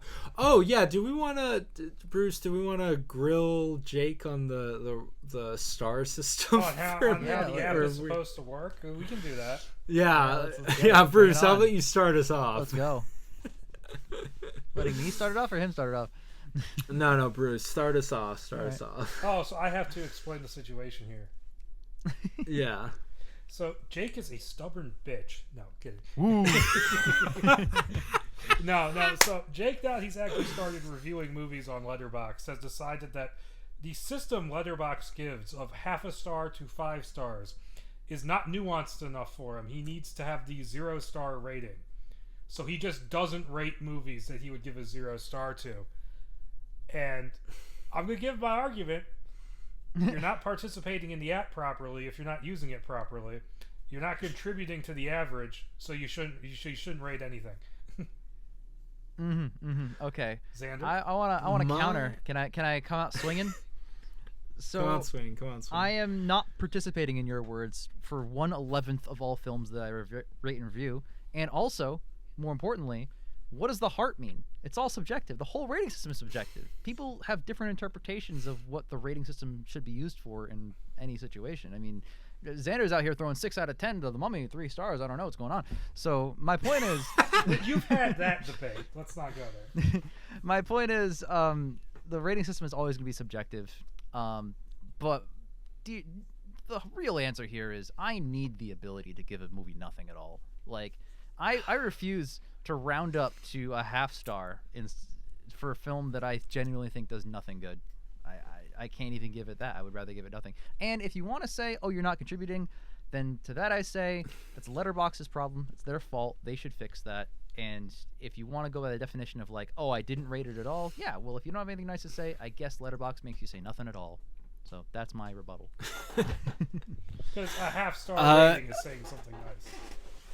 Yeah, it got a 0.5 star. Oh my god! First off, I think the 5-star system is such a perfect balance because 0 out of 10 is just there's just way too much nuance there. It's way too. I think there's a difference between a 6 and a 7 and an 8. I think those are 3 very different types of movies. You know what I mean? That's just too much. Where the 5-star system, you can go like, okay, 1 star, 2 star, 3 star, 4 star, and then 5 star, and then if you're a little on the fence, you can go 0.5 star, 2.5, 1.5. You know, you can give that little bit of half, just if you're a little torn on it. And that equates like 1 perfectly with an out of 10 score, except with a lack of a 0. So all the positive integers are accounted for in that system. I like how Jake keeps talking about like the nuance and like the need for a 0 when like 0.5 star is like the same as just giving a 0. Like, no, it's a 1 out of 10. There's such a little difference between 0 and 0.5. You are so obsessed of equating the two systems. They don't have to be equal. You're the one. You really are, man. You're the ones coming at me saying that it's not. I have to defend myself, and you're saying, "Oh, well, you're so hell bent." You force your damn 0 out of 10 system onto every rating. I'm not you need forcing, to have it. it. I'm just translating it. I'm saying like, okay, this is the system they have. This is the system that I don't know a lot of people have too, and it lines up 1-to-1 exactly with the out of 10 system. So I'm just gonna transfer that over. Done. I just don't say get just it, use man. it the way it's meant to be used. Well, Letterboxd lets you use it in a way where you don't hit any stars, so that's how I'm using it. What that's is Letterboxd's fault. Okay, in terms of the like, since the like is kind of its own thing. Yeah, what is what's up with that? Yeah, interpret I the don't like get the as? heart. It's just an extra flourish. I think What it's about just you, because the Jake? website does not want to be negative, so they don't do 0 out of 10s, just to my chagrin. Oh, they don't They want to do be negative. They hearts. allow a half a star review. Yeah, you have to give it Yeah. something at all. You have to give it any credit. And the heart is a furthering of that, where like, oh, instead of rating it a perfect score, which means that it cannot be better than it currently is, you also can have the option of rating it even better than that. And that, to me, breaks the system. It's like, what does a 5-star mean if you don't give it a heart? You don't love it? You give it a 5 stars. I feel like those are two I think different things. Those are two different systems. Yeah. Look, just because you like a movie doesn't mean you think a movie is good. Xander. That is Yeah, exactly yeah. what it means. No, it doesn't. Because if No, it it's not. wasn't good, you wouldn't like it. No, because guilty pleasures exist. But you like it. So, Okay, so what you- about childhood films that like you only like because of nostalgia? You just said you only like them, so you do like them, so you don't think they're bad. I But mean, you don't think they're you do enough to like 'em. is objectively a piece of shit, but I had fun watching it. Yeah. Well, that Exactly. So bad it's good is its own situation. We can get into that if you guys want to, but like the pleasure you're getting from the movie is you pointing and laughing at how bad the movie is. So I don't know. That might be the only unrateable thing because you give The Room a 10 or a 0, a 5-star or a half-star. It's up to you, you know. But you like watching it, so that's what the like is. It's like, oh yeah, this is like one of my favorite films or something. Or like, yeah, I still enjoyed it. Like that's what the heart is meant to be. So you can say you can give a movie a heart that doesn't have 5 stars. Yeah. So what do you mean by favorite then if you don't think it's the best movie? Well, Van Helsing, I think, is honestly is a really bad film, but I like watching it. It's a fun time. I like So how I Jake gave has it 3 deflected stars. away and from then- the issue by bringing up the hearts. Well, you guys are coming down to me on low. Letterboxd, you need to use it their way. We don't even know what their way is with the hearts. I'm sorry. But we're not talking about the hearts in that case. You're given a range of scores. Yeah, but we're talking about how to rate films with Letterboxd's tools that they give you, and we all agree we don't fully understand one of their tools. So, like, what's the issue with using the other? I mean, of you're their also tools however I want technically to? using your reviews to just make a joke title, so you're Yeah. also not making use the reviewer aspect. I'm sorry, Which I I'm wanna be now unique. treading I a wanna be a very little fine bit- line. I want to be a little before bit falling unique and back different. I'm into the sorry I'm not argument. just another person writing a paragraph about a To film. be fair, I've Like, done that a couple times too. Yeah. I think Actually, I described yeah, Send same. Help as misery meets Swept Away that isn't total shit. To be fair, Jake, 90% of reviews on Letterboxd are just like a little joke blurb or something, so you're actually not being unique. I guess not. I don't know. Whatever. I don't know. I found a consistent thing. I like So doing it. many of them are just like thirst posts or They're honestly like quick jokes. They're like tweets. Like if you go to Yeah, a film, they're you like go little down, you tweets. scroll down. The most hearted one is like the one that people like the most, and it's usually just like a 1-sentence like gag, like a tweet. It basically is like a tweet. Yeah. So But yeah, I mean, like, honestly, we'll never get you to concede with all that stuff. So we'll continue to do that. Unless I make a bet with Jake, and it's the and that's the condition of the bet is that he has to start doing the half star. So I did one, the half star. one of the things. Well, then what does 1 out of 10 mean? Am I gonna bump that up to 2? Because that doesn't scale properly. Okay, you're obsessed with the friggin' 10. I'm sorry, but if I gave a movie a rating already, do I make up a new rating for a different system that might not be accurate to the rating I already gave it? Then I don't know. That doesn't feel like it's the same thing. I just refuse to conform to your 0 out of 10, buddy. I refuse to moving conform on to though, your- let's yeah. talk about these allegations of how much you love Captain Wild Woman and the Ape Woman. Oh, bat no. for those fucking films, that goddamn gorilla, so much. I gave it a 7 out of 10, Xander. I gave it 3.5 stars. Okay. Why did you give it a 3.5 to begin with? The first movie is not bad. The first movie is good. I contend. Full disclosure, I still haven't seen this movie. You're not missing anything, Bruce. I mean, I think the sequels I gave like a 0 and a 1 off memory or something. I think really you low. gave them both 0. Yeah, I can check right now. Because I know the 1 is a 0 because she's not even in the movie.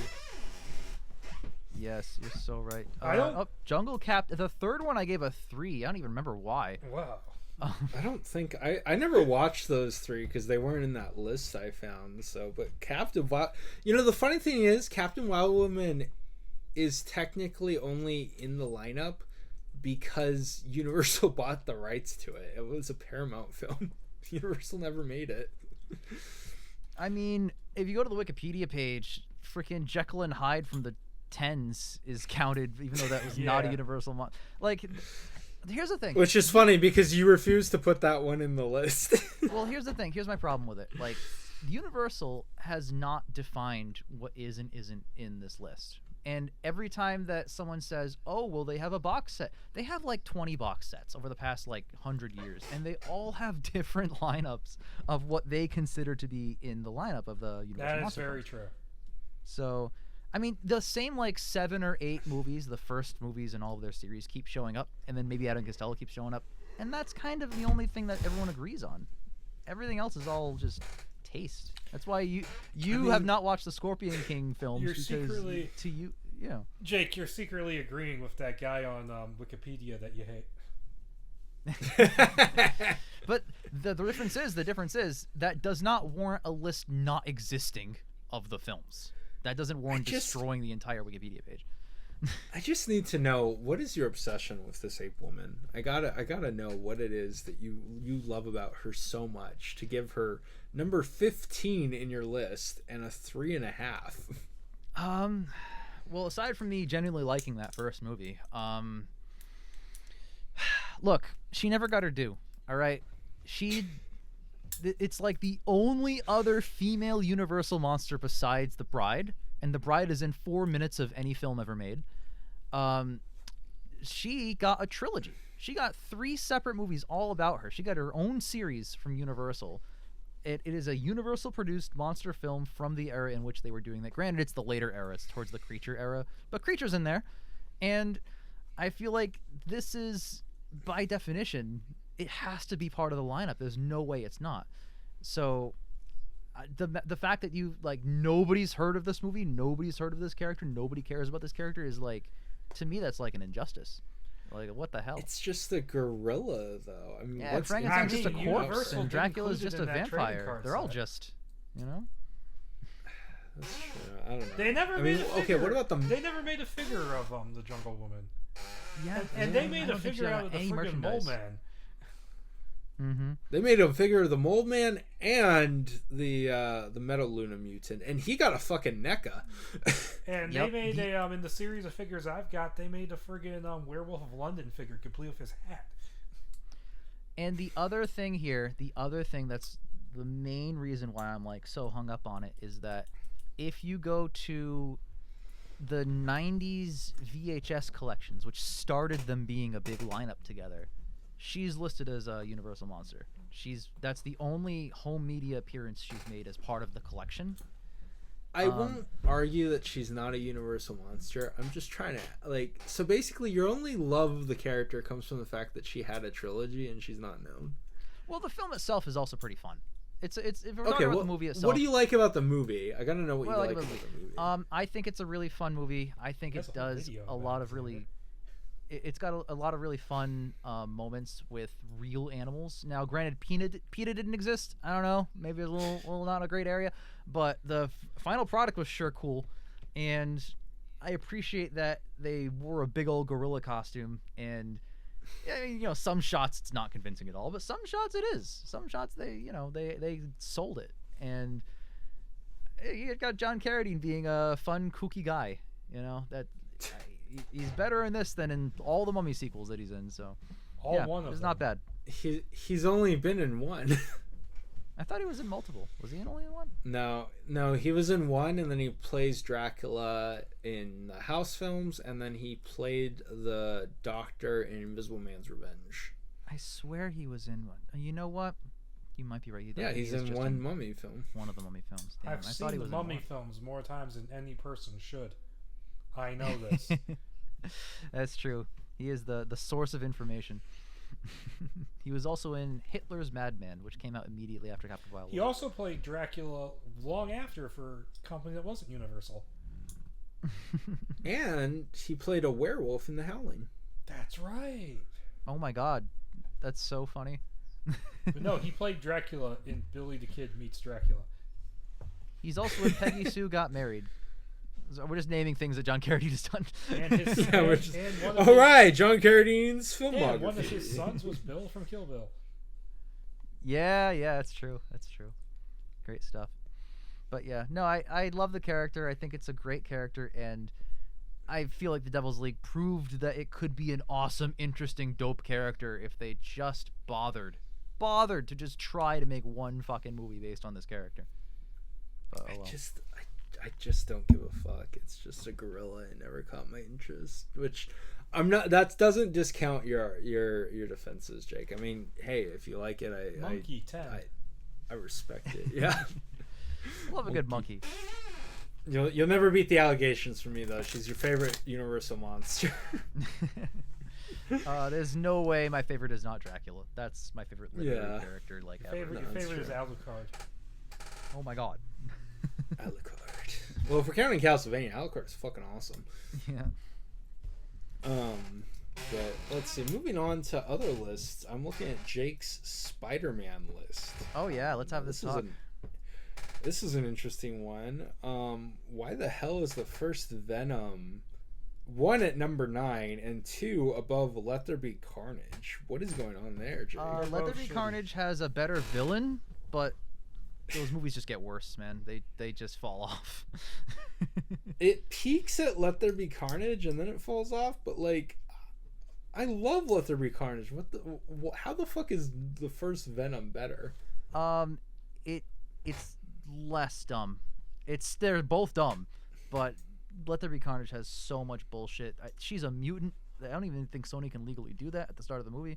There's just so much stupid bullshit. She doesn't come back. They set up shit that doesn't return in this film or any others, where like someone's gonna be, what is it, like the white version, toxin or something. Yeah, no, he comes back in Last Dance.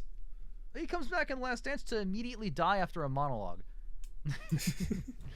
That doesn't matter. You still came back. You're right. It doesn't matter.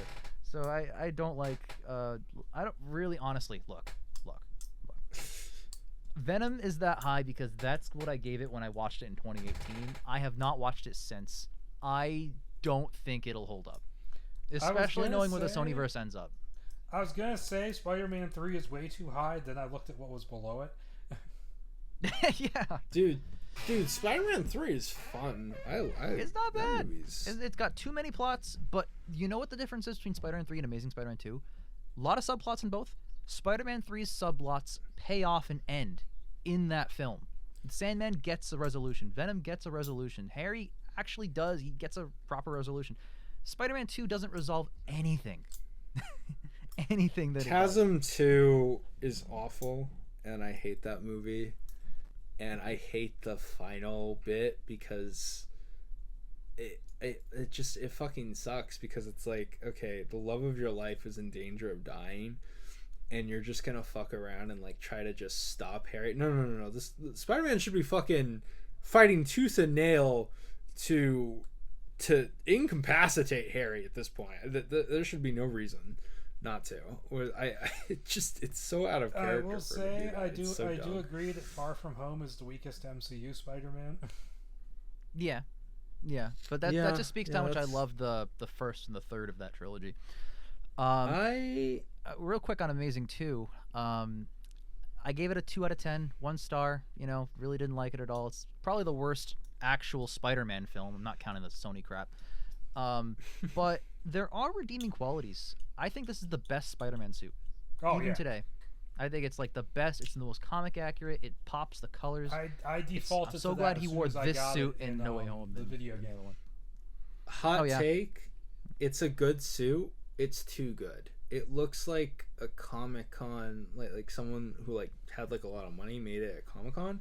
It looks too much like it just came out of the page, or like too much like the comic, and I that's why I don't like it, because one of the things I really liked about like Raimi and MCU is that it has its own distinct style, and I liked TASM 1 suit because again it was like a distinct style, it fit the tone, and then TASM 2 just kind of like completely changes it, and it's just like, oh, now it's just like the regular comic suit. Like, I'll there's nothing say different. of the 8 actual Spider-Man movies, not counting like one-off suits that he gets in the MCU, like the dark suit or whatever, I think Amazing Spider-Man is the worst live-action Spider-Man main suit. I don't like the sunglass eyes. I just don't. I thought it was cool. It was creative. I don't mind it, but it does kind of look like it's made from a basketball. It also just screams to me like, oh, we watched Dark Knight. Let's do that to Spider-Man, and it's like this muted, edgy, depressing suit. With The whole like movie kind of cool screams eyes. that. You know, yeah, the whole movie kind of screams that too. Amazing 2, one of the things it got right, one of the few things it got right, is the tone. It popped, and it's just vibrant and energetic. I like the visual effects are great. I like the score in Amazing 2. I think it was misused. I like it on its own. I just don't like it in context. If we're talking about scores, Spider-Man 3's score is fucking awesome. That okay, I know it's memed, but like if you listen to that song, it's fucking awesome. Like dun dun dun. Like I think it's a great. I think the black suit theme is underrated. I think it's really cool. Okay, it's a great also. theme. I was gonna say, just looking at this list, what is that face Craven is making? He's cool. He's cool. In any other universe, Craven would be the worst film in any list, but of course it's a list that has Morbius and Madam Web in it. Like, that's how bad those movies are. I have not seen Craven or the Venom sequels. Oh, lucky bastard. Also in defense of Spider-Man 3, the fight with Sandman in the subway is great. One of the I think it honestly is like my favorite fight in the entire Raimi trilogy. Is brutal.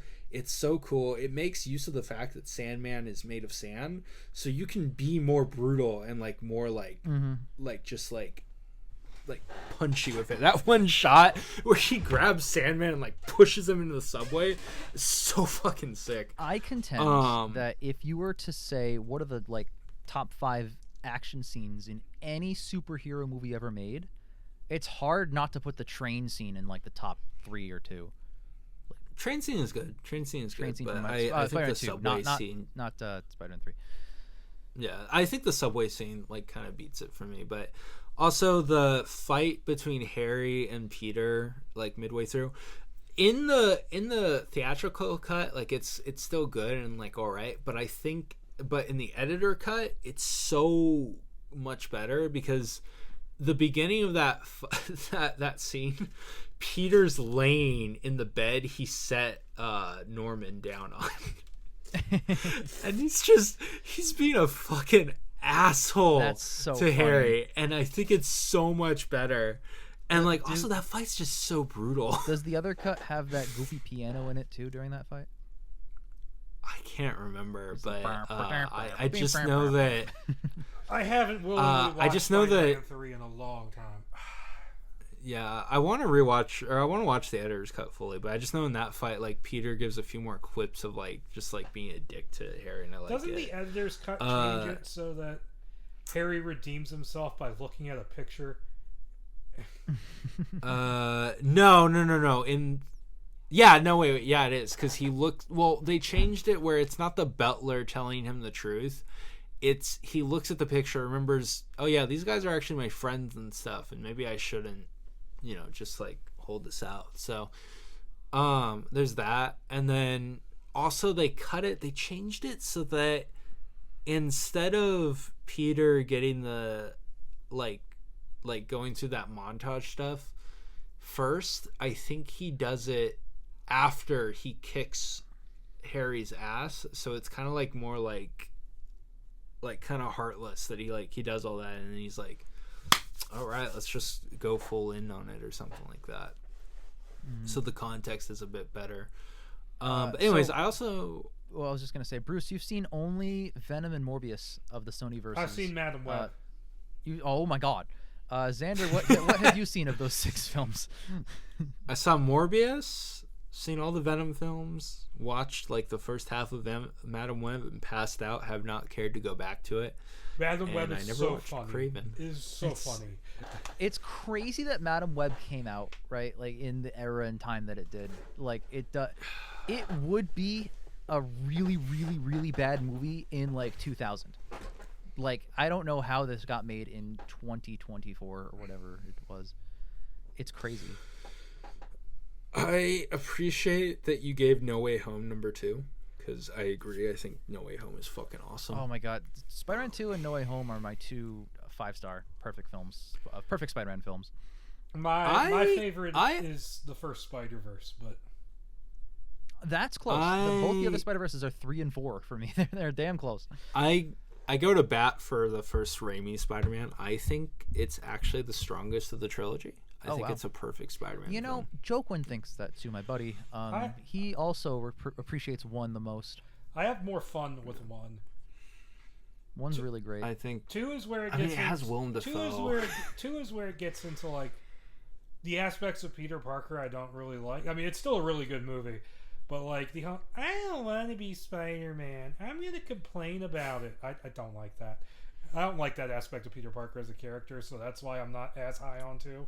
But yeah, I don't know. I mean, it's good. I just think, and then Into the Spider-Verse, I think is still stronger than Across the Spider-Verse, simply because it's like it has an ending. A cohesive.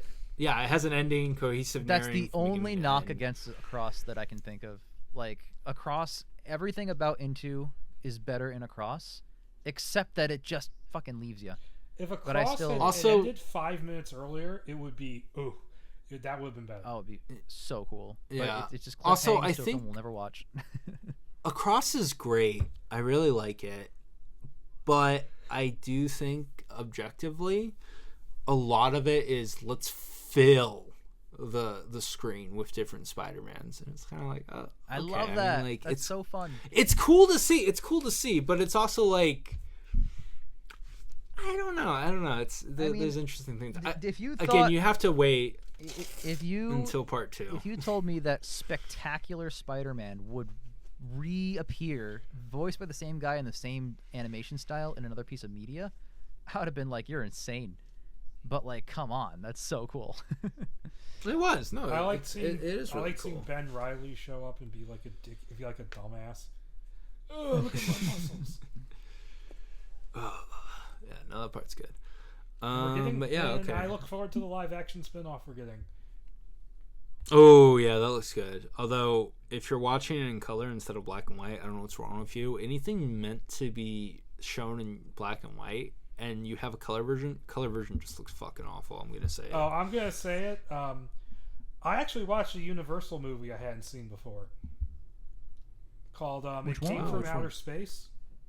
I've not seen it. And it's supposed to be really good, and I think writing wise it is really strong. But the only version, the version that was playing on Amazon Prime was a colorized version, and it was a really lazy, shitty colorized version where like everybody was outlined in like red and green. I'm like, oh my god, like it was impossible to pay attention to. It was that bad. Wow. Yeah. Okay. I think I've seen every Universal monster film. I can't think of one that I have, or at least like not the super obscure B movies, except Captain Wildman, I guess. But I mean, the Creeper movies. The Creeper movies. Some of those Poe movies are pretty obscure. Yeah, those are super obscure. They're only those films are only in the mainline the first collection. Actually, you know what? Let me pull that. I have it open here. Oh, the VHS collection. So, the VHS collection. I love those VHS. I loved seeing those ads on the VHS tapes. Oh, dude, those were so fun. So I have a list on the Wikipedia page. It has like every main collection that Universal has done. Easily the most inclusive is the 90s one, but there are some that aren't on the 90s one that were later. So we have Dracula, both Draculas, Spanish one too, Frankenstein. Then you have I'll name the obvious ones: Mummy, Invisible Man, Bride of Frankenstein, Werewolf of London, Raven. Oh, Raven's no, that's not obvious. So all 5 Poe movies I think are on here. We have Murders in the Rue Morgue. We have The Black Cat, The Raven, The Black Cat again. Is the Black Cat in that? Yeah, the first one and the 40s one. No. Oh my god. My mistake. I read the same one twice. You're so right. So only the first 3 of those Poe adaptations were on here, and even then their inclusion is pretty questionable. It was pretty much just Universal going, what's a horror film we released that's super old? Let's throw it in here. Also, having Boris and Bela in them. All right, so I'll go in order. So Dracula, Spanish and normal, Frankenstein, Murders in the Rue Morgue, The Mummy, Island of Lost Souls, which is another Paramounter that they got the rights to. That movie's a banger, by the way. I have not seen it. I want to. You know what? I'll put that on the list. Really good. Invisible Man, The Black Cat, the good one with the Bela and Boris. Bride of Frankenstein, Werewolf of London is on the original one. The Raven, Dracula's Daughter, Son of Frankenstein, Tower of London. I have not seen this film. Me neither. Oh God! Oh fuck that movie! Yeah, I hate that one. You do? I don't want to. I want to see it because it's the same director as Son of Frankenstein. There's nothing to talk about with that movie. It's so on my list fucking already boring. Because it's a Bela Boris film, and there's only 8 of those ever. So I want to check those out. Invisible Man Returns, Mummy's Hand, Invisible Woman, The Monster and the Girl, which has the exact same poster as Captive Wild Woman, but did not get a trilogy. Man-Made Monster, which... Lon Chaney. Is that the one with the electric powers where he electrifies everyone to death? Yes. I've not seen it, but I've heard of it. Not seen I've watched it. Oh, you've watched it. How is it? It's interesting. I think it's not that bad. It's pretty cool. What's very interesting is how much similarity it has to the Wolfman film. Oh. It's also got Lon Chaney Jr. in the lead. Yeah, Lon Chaney. That was his that was his Universal Monsters debut. Right, and it's the literal film right before the Wolfman came out too. Yeah. So Wolfman's next, obviously. Ghost of Frankenstein, Invisible Agent, Mummy's Tomb, Frankenstein Meets the Wolfman, Captive Wild Woman. We're in there. Phantom of the Opera. This is the remake. Son of Dracula, The Mad Ghoul, who was almost in House of Frankenstein. The Invisible Man's Revenge. Ghoul is so good. I like Mad Ghoul. I want to do an episode on that one. Also haven't seen it. Maybe we should do an episode on that one. Invisible Man's Revenge. I can't talk at all. Mummy's Ghost, House of Frankenstein, Mummy's Curse, House of Dracula, House of Horrors, She-Wolf of London, not in the list.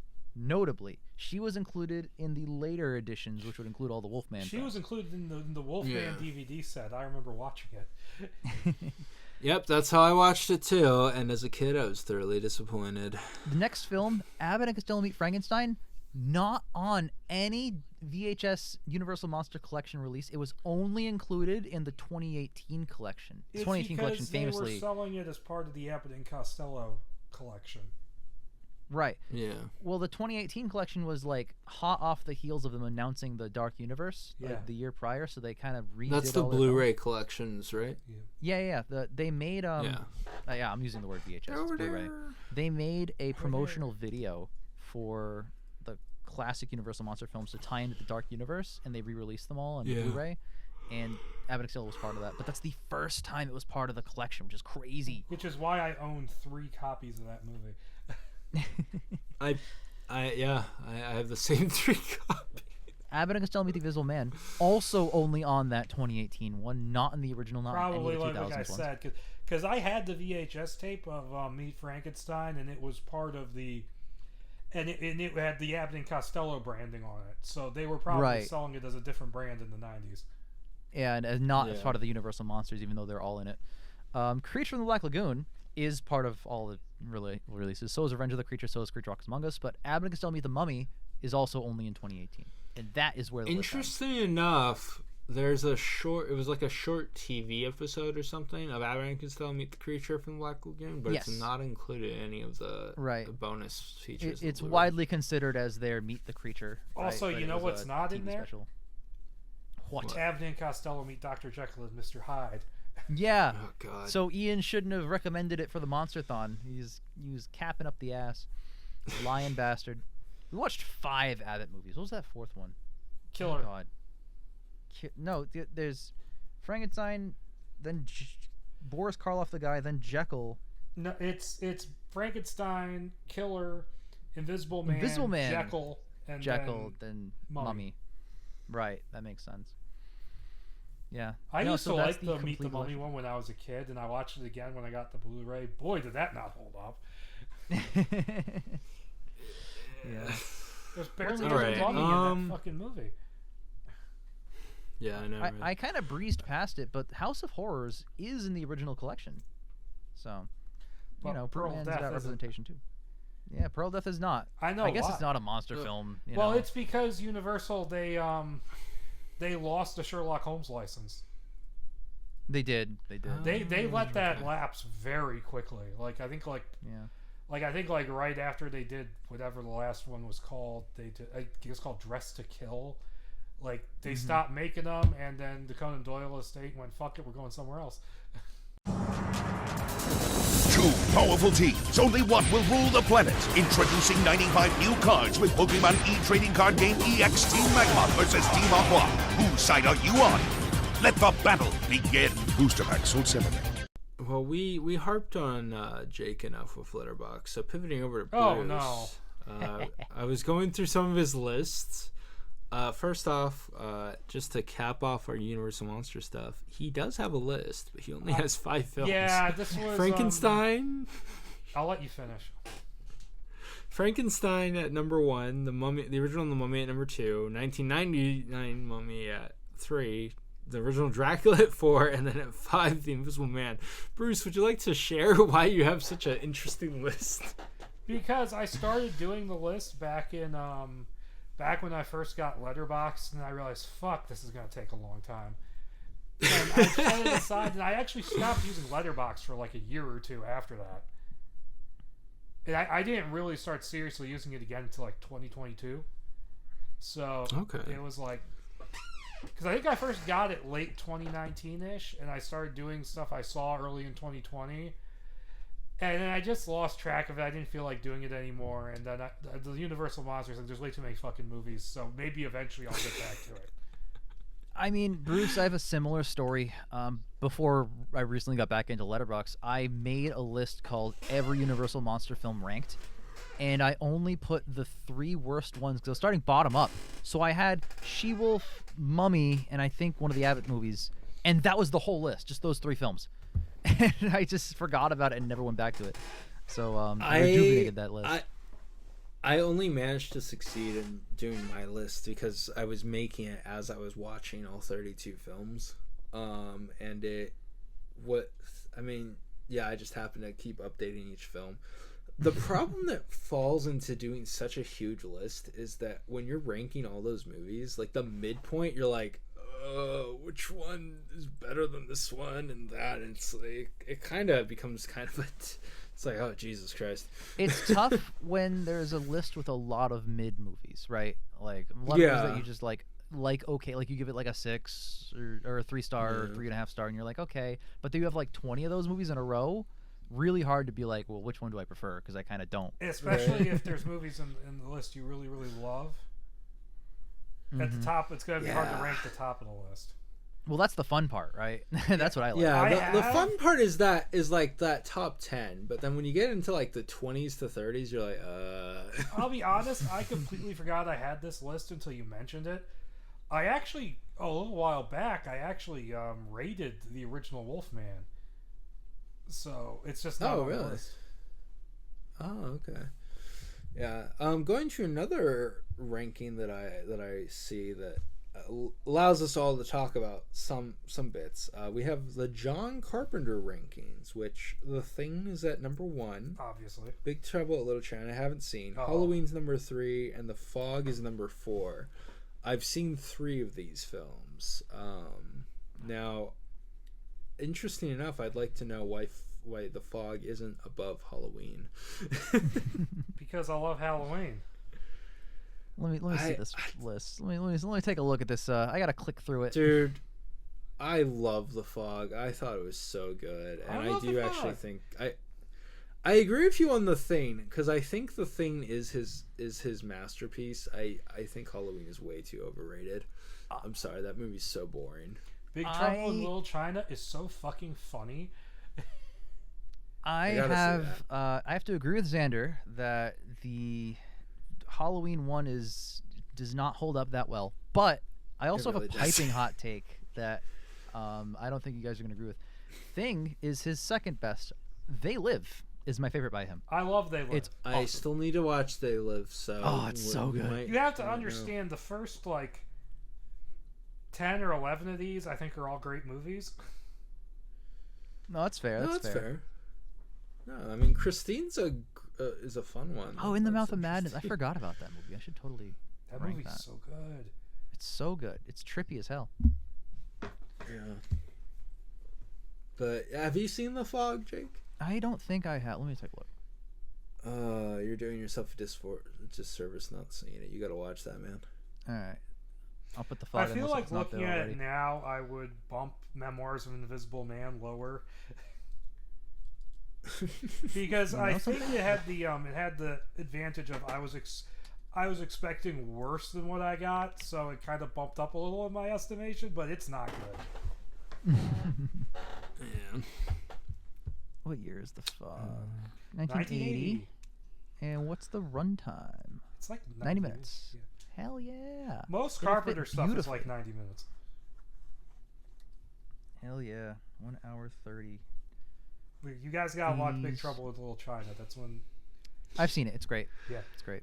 Yeah, I need to watch that. One bit that always makes me laugh is in the airport at the beginning, where the guy flips out a butterfly knife and Kurt Russell's just like, "Where do you get that?"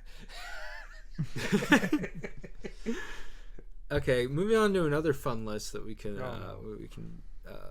go harp on Bruce about. So we have anticipated movies of 2022. I made that now list? These aren't a ranking. You did, and I would like to know what you thought of all the ones that you put as anticipated. We have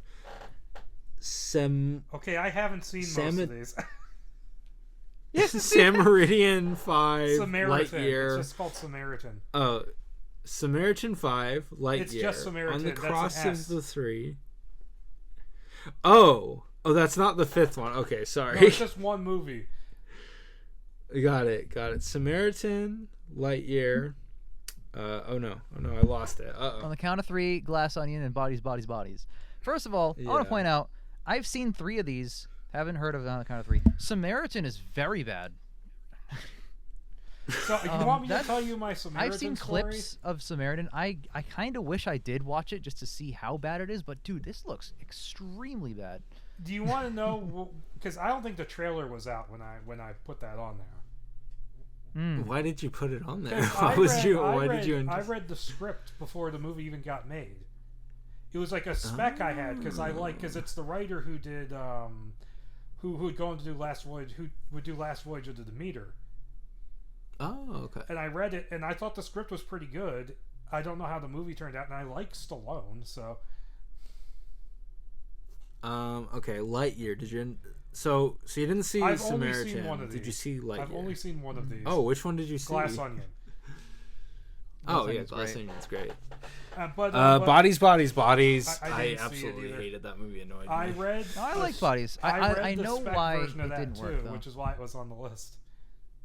Bodies, I thought, was a really great movie. The reason I gave it a 9 instead of even a 10 is because I didn't like the characters. But I get it's the point of the movie is these are all bad characters, you shouldn't root for anybody. But I'm still watching the movie, so it's part of the experience. But I really liked it. I thought it was awesome. I gave it a 3. I have to address on the count of 3 too, but Bodies, Bodies, Bodies. That was one where I got the spec script in a random script trade, and I read it and I liked it, and I think they changed it a lot for the movie, so because it has a different. I really like the reveal at the end. The reveal as per my review, 3 stars. So basically, among us of annoying rich people. Oh, and 90% of the movie is shot in the dark. So I didn't mind how it was shot. I thought it was fine. So Lightyear, I liked the trailer, and I just never saw the movie. I had fun with it more than I care to admit. On the Count of Three was another one where I thought that trailer was really good, and then I missed the movie because it was only out for like a week. Oh, okay. And Glass Onion is good. Glass Onion is really good. Glass Onion's great. So great. Yeah, Glass Onion's great. In regards to Lightyear, I enjoyed it more than I wanted to. But I think it's interesting, that movie, because I really think it would have been cool if they made a Woody movie. Where, like, they, like, kind of did more, like, a serious, like, kind of Western thing. I think that'd be fun. That'd be really cool. It'd be fun.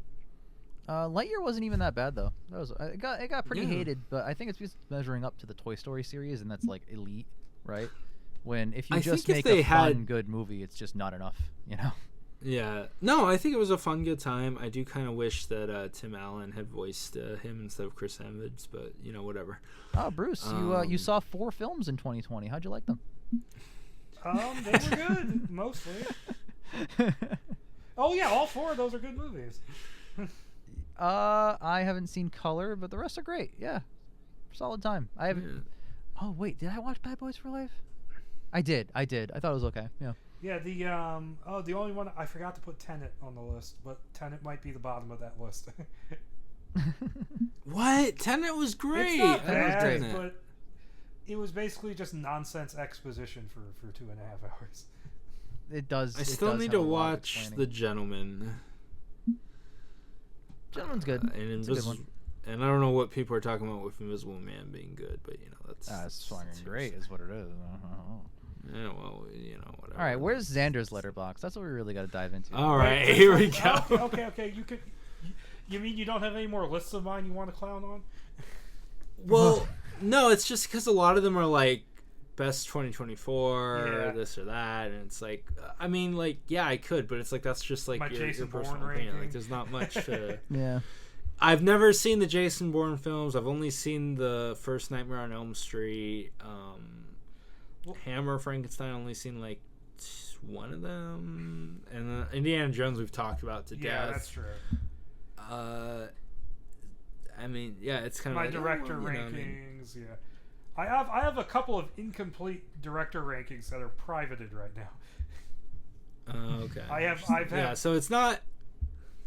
Yeah. I got up to Darjeeling Limited when I was doing my Wes Anderson ranking. And that movie just kills my enthusiasm every time I watch it. So, and then Phoenician Scheme came out, so I just jumped and watched that. Phoenician Scheme was good. I like that. Hell yeah! I myself feel very safe. Coen Brothers ranking. I found Xander's 32 Universal monster films ranked. we gotta save that list kind of just for the all right. I'll save it. I won't go too far. If you want to cherry pick a couple of that lists, a couple of films on that list, you can. Right. You don't want to discuss my Planet of the Apes ranking?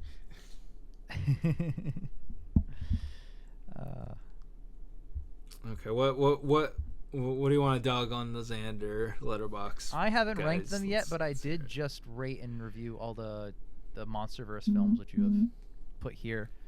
I mostly agree with you.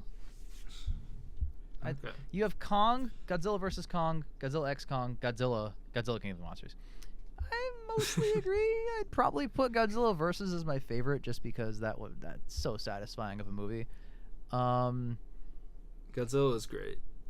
And I'd probably put the first Godzilla maybe above Godzilla X Kong, but no, I get the vision of your list. I'm with it. No clowning necessary. Okay. Well, I can talk about the MonsterVerse if I can find the damn list. Oh, there it is. Oh, it's called Kaiju Films. That's why. Yeah. Sorry. I'm with you on Skull Island as the best.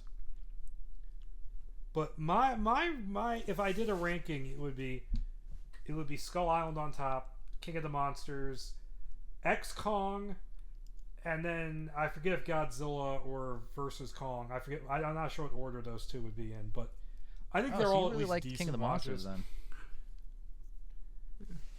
X Kong is just such a ridiculous. Like it captures those ridiculous old Godzilla movies so well. It does. Yeah, I didn't really jive much with King of the Monsters. It's still watchable. It's not like bad, but there's way too many humans that like think they're important or think I care about them. I liked the first Godzilla movie. It's just that when I rewatched it, I was kind of like, It's also very difficult. There's only certain scenes. It's also very difficult to rewatch because they fucked up the home video transfer and it's way too dark.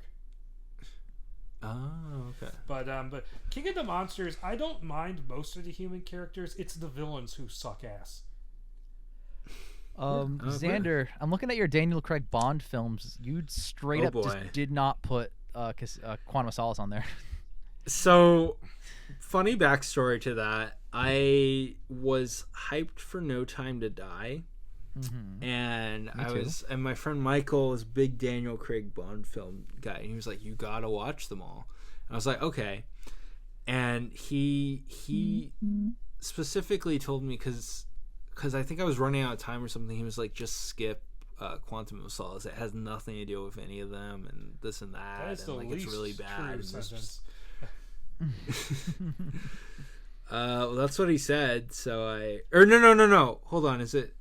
Yeah, I guess it is Quantum. I don't know, and I couldn't figure it out, so I just didn't bother. But yeah, You've never seen it. Wow. Quantum is basically DLC for Casino. Yeah, it's that's picks up what real time he told after, me. and you really can't watch it on its own. You have to watch it as like right after Casino Royale.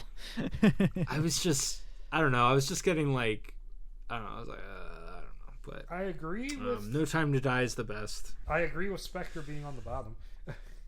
I don't agree with that. I think, well, I guess in a world where I haven't seen Quantum, maybe Spectre is at the bottom. I don't know. What? See, all you guys didn't like Quantum, so what the fuck am I supposed to? I like Quantum. Take from that. Quantum's okay. It's like maybe 6 out of 10. It's okay, but the rest of them are so good. I actually really like Spectre more than most people, but it's not the best one. I didn't understand the hype for Skyfall. It didn't. I love Skyfall. Everyone. It was great. It was a great movie. One of the I best. think No Time to Die was the best one. I think that one was great. No Time to Die is bordering on underrated. It's great. It's my third favorite behind Casino and Living Daylights. But it's a movie where I only ever see people bring it up anymore to bitch about it. It feels like. Let's see whatever lists we got on here. I have a lot of interesting lists. I think I have a lot. Okay, lists. Jake, pull up the Eastrail 177 trilogy list. I saw that. He just thinks they get better. Okay, first of all, I do. It's fucking hilarious that M. Night called it that. Like, really, dude? Yeah. No, the fan base called it that, and he just adopted. He was like, "Yeah, sure, why not?" So he never called it that. I think it was an official. Hold on, I'm gonna look it up. It became official. It started. It's like how the trains being the same train was a fan theory he just went with. Yeah. But okay, I think Jake, we agree that Unbreakable at 3 is very incorrect. Yeah, I liked him. It's great. Whoa, wait, hold on. Let's get one thing straight. I like all 3 films. Fair. This is not a case of Unbreakable sucks. It's a case of something had to be in number 3. I get that. I would rank. I think they slowly get worse, but I still like Glass. I think it's a real mixed bag. A lot of problems, but it's okay. I think it's really underrated. I love Unbreakable. I think Split's really good, and I thought Glass had its moments, but was really stupid. You know what? At a point, I'm gonna start clicking these Universal monster films, and just scroll down and see what we all gave them out of the 5-star system. I'm curious about. I think Split for a while. Split was my favorite horror movie. I thought it was amazing. Dracula, Bruce and I, 4.5 stars. Xander, 4 stars. Why do you hate it? We'll click the review and you'll see. I guess you hated it, man. You gotta, bruh. Don't. I'm looking at the Ghibli ranking. The Studio Ghibli ranking. Incomplete ranking. Shoot, where is that? I can't. Yeah, I mean, I was watching them with my friend in 2020, and then she was just showing me like ones that she thought was good. Yeah, she showed you Tales from Earthsea. I think that one's her favorite. Wait, where the fuck is that?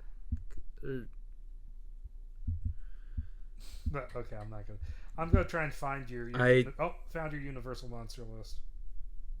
I could care less about. Yeah, Tales from Earthsea was not as interesting as I thought, and Howl's Moving Castle I think is overrated. It is. The most interesting thing about Howl's Moving Castle is that's where the Christian Bale Batman voice comes from.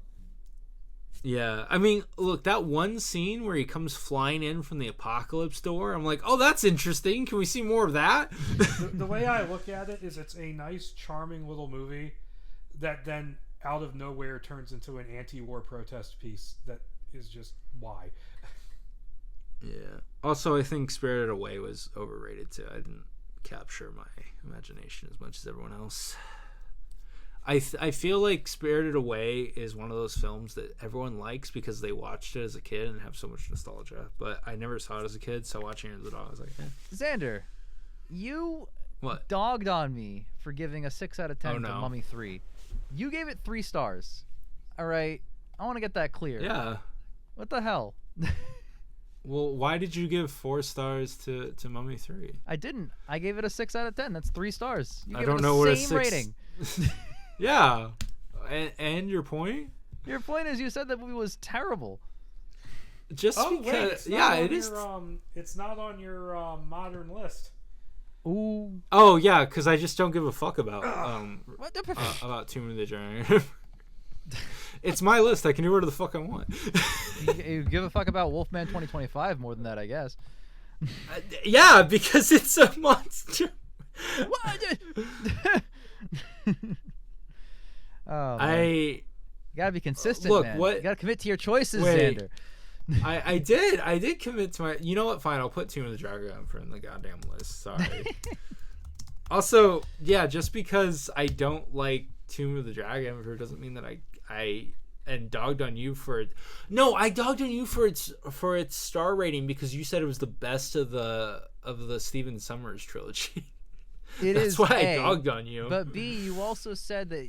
Oh, I'm happy that they're getting retconned with that one because that was a terrible movie. You know. Yeah, it was. It was awful. Worst of the 3. But you gave it a 6 stars. All right, we're back to that discussion. I did not move give past it that. 6 stars. Or a 3 star. Yeah, it's impossible to give it 6 stars.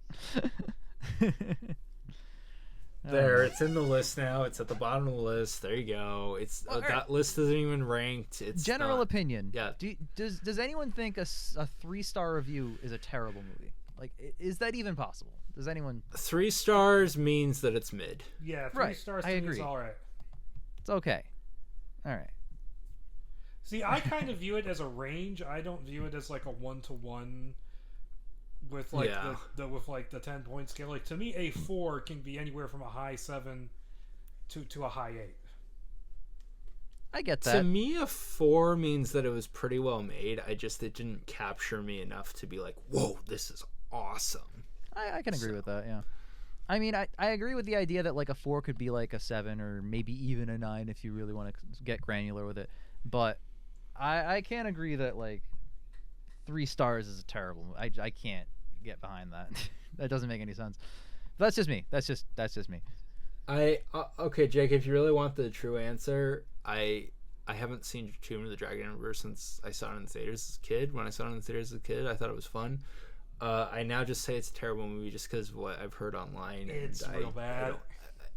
And it's just fun to dog on it. That's really all it is. It is fun to dog on. It's got some pretty doggable if you material.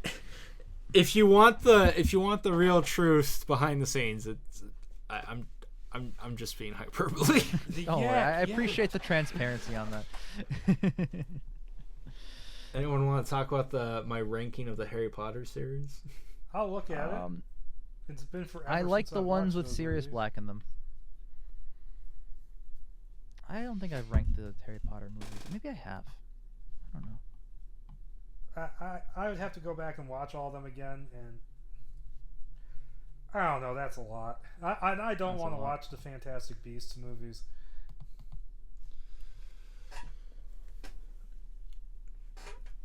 Have you guys seen all the Fast and Furious films? I have. I've They're not great. seen. I have not. I've seen everything but the last two. I have not seen 9 or X. 9 and X How are many both of, not great. What did you guys think of my They Got Slept On list that I am I don't even continuously see it. adding to? Let me take a look. You have like a 40. You have like a page of 40 lists. I'm trying to squeeze through them. I don't know. I think of cool lists. When I first got it, I was like, "Ooh, lists. That's fun." The Voices with Ryan Reynolds, shout out. Yeah, That's a good movie. And now the app is just not wanting to scroll at all. Failsafe and I Voices switched. are the ones that stick out to me as hell yeah. Oh, Inside. Inside is great. Inside is amazing. Holy fuck. I saw The Night House. It's fun. The Night The House. Night House is my favorite demon movie. Really? Demon Possession. I think it's the best one. I think like it is the the best optical one. illusions that they put in. Is that That's the really fun. Rebecca Hall one? Yes. That's from the director who Dude, did the Ritual, which was really good. Oh yeah, I saw The Ritual. That was good. He also the did opening where Hellraiser, which was really good. the opening where she's like talking to that one parent and she's like, yeah, my husband killed himself with a gun, so I really don't give a fuck about your student. I was like, holy fuck, this is awesome. Yeah, no, and then the ending's so beautiful, so good. It's just so many bits of that I like. See How They Run? I don't know if you guys have seen that. That's one of the funniest detective films I've seen. Yeah. Well, I've now added The Fog to my queue of films I have to watch. So Oh, you mean the 5 billion movies you need to watch? 5 billion films. I went viral on Reddit. I'm sorry. But No, The Fog's a really good ghost movie. Oh yeah, that's great. I'm almost done I'm with so Fury. tempted to buy the NECA of the Fog guy. I'm excited. If I'll you probably never rank Fury watched- tonight. You need to watch ICU as well. That one's good. All right. Well, anything else we want to talk about this wonderful episode? No, we're done. Have a good day.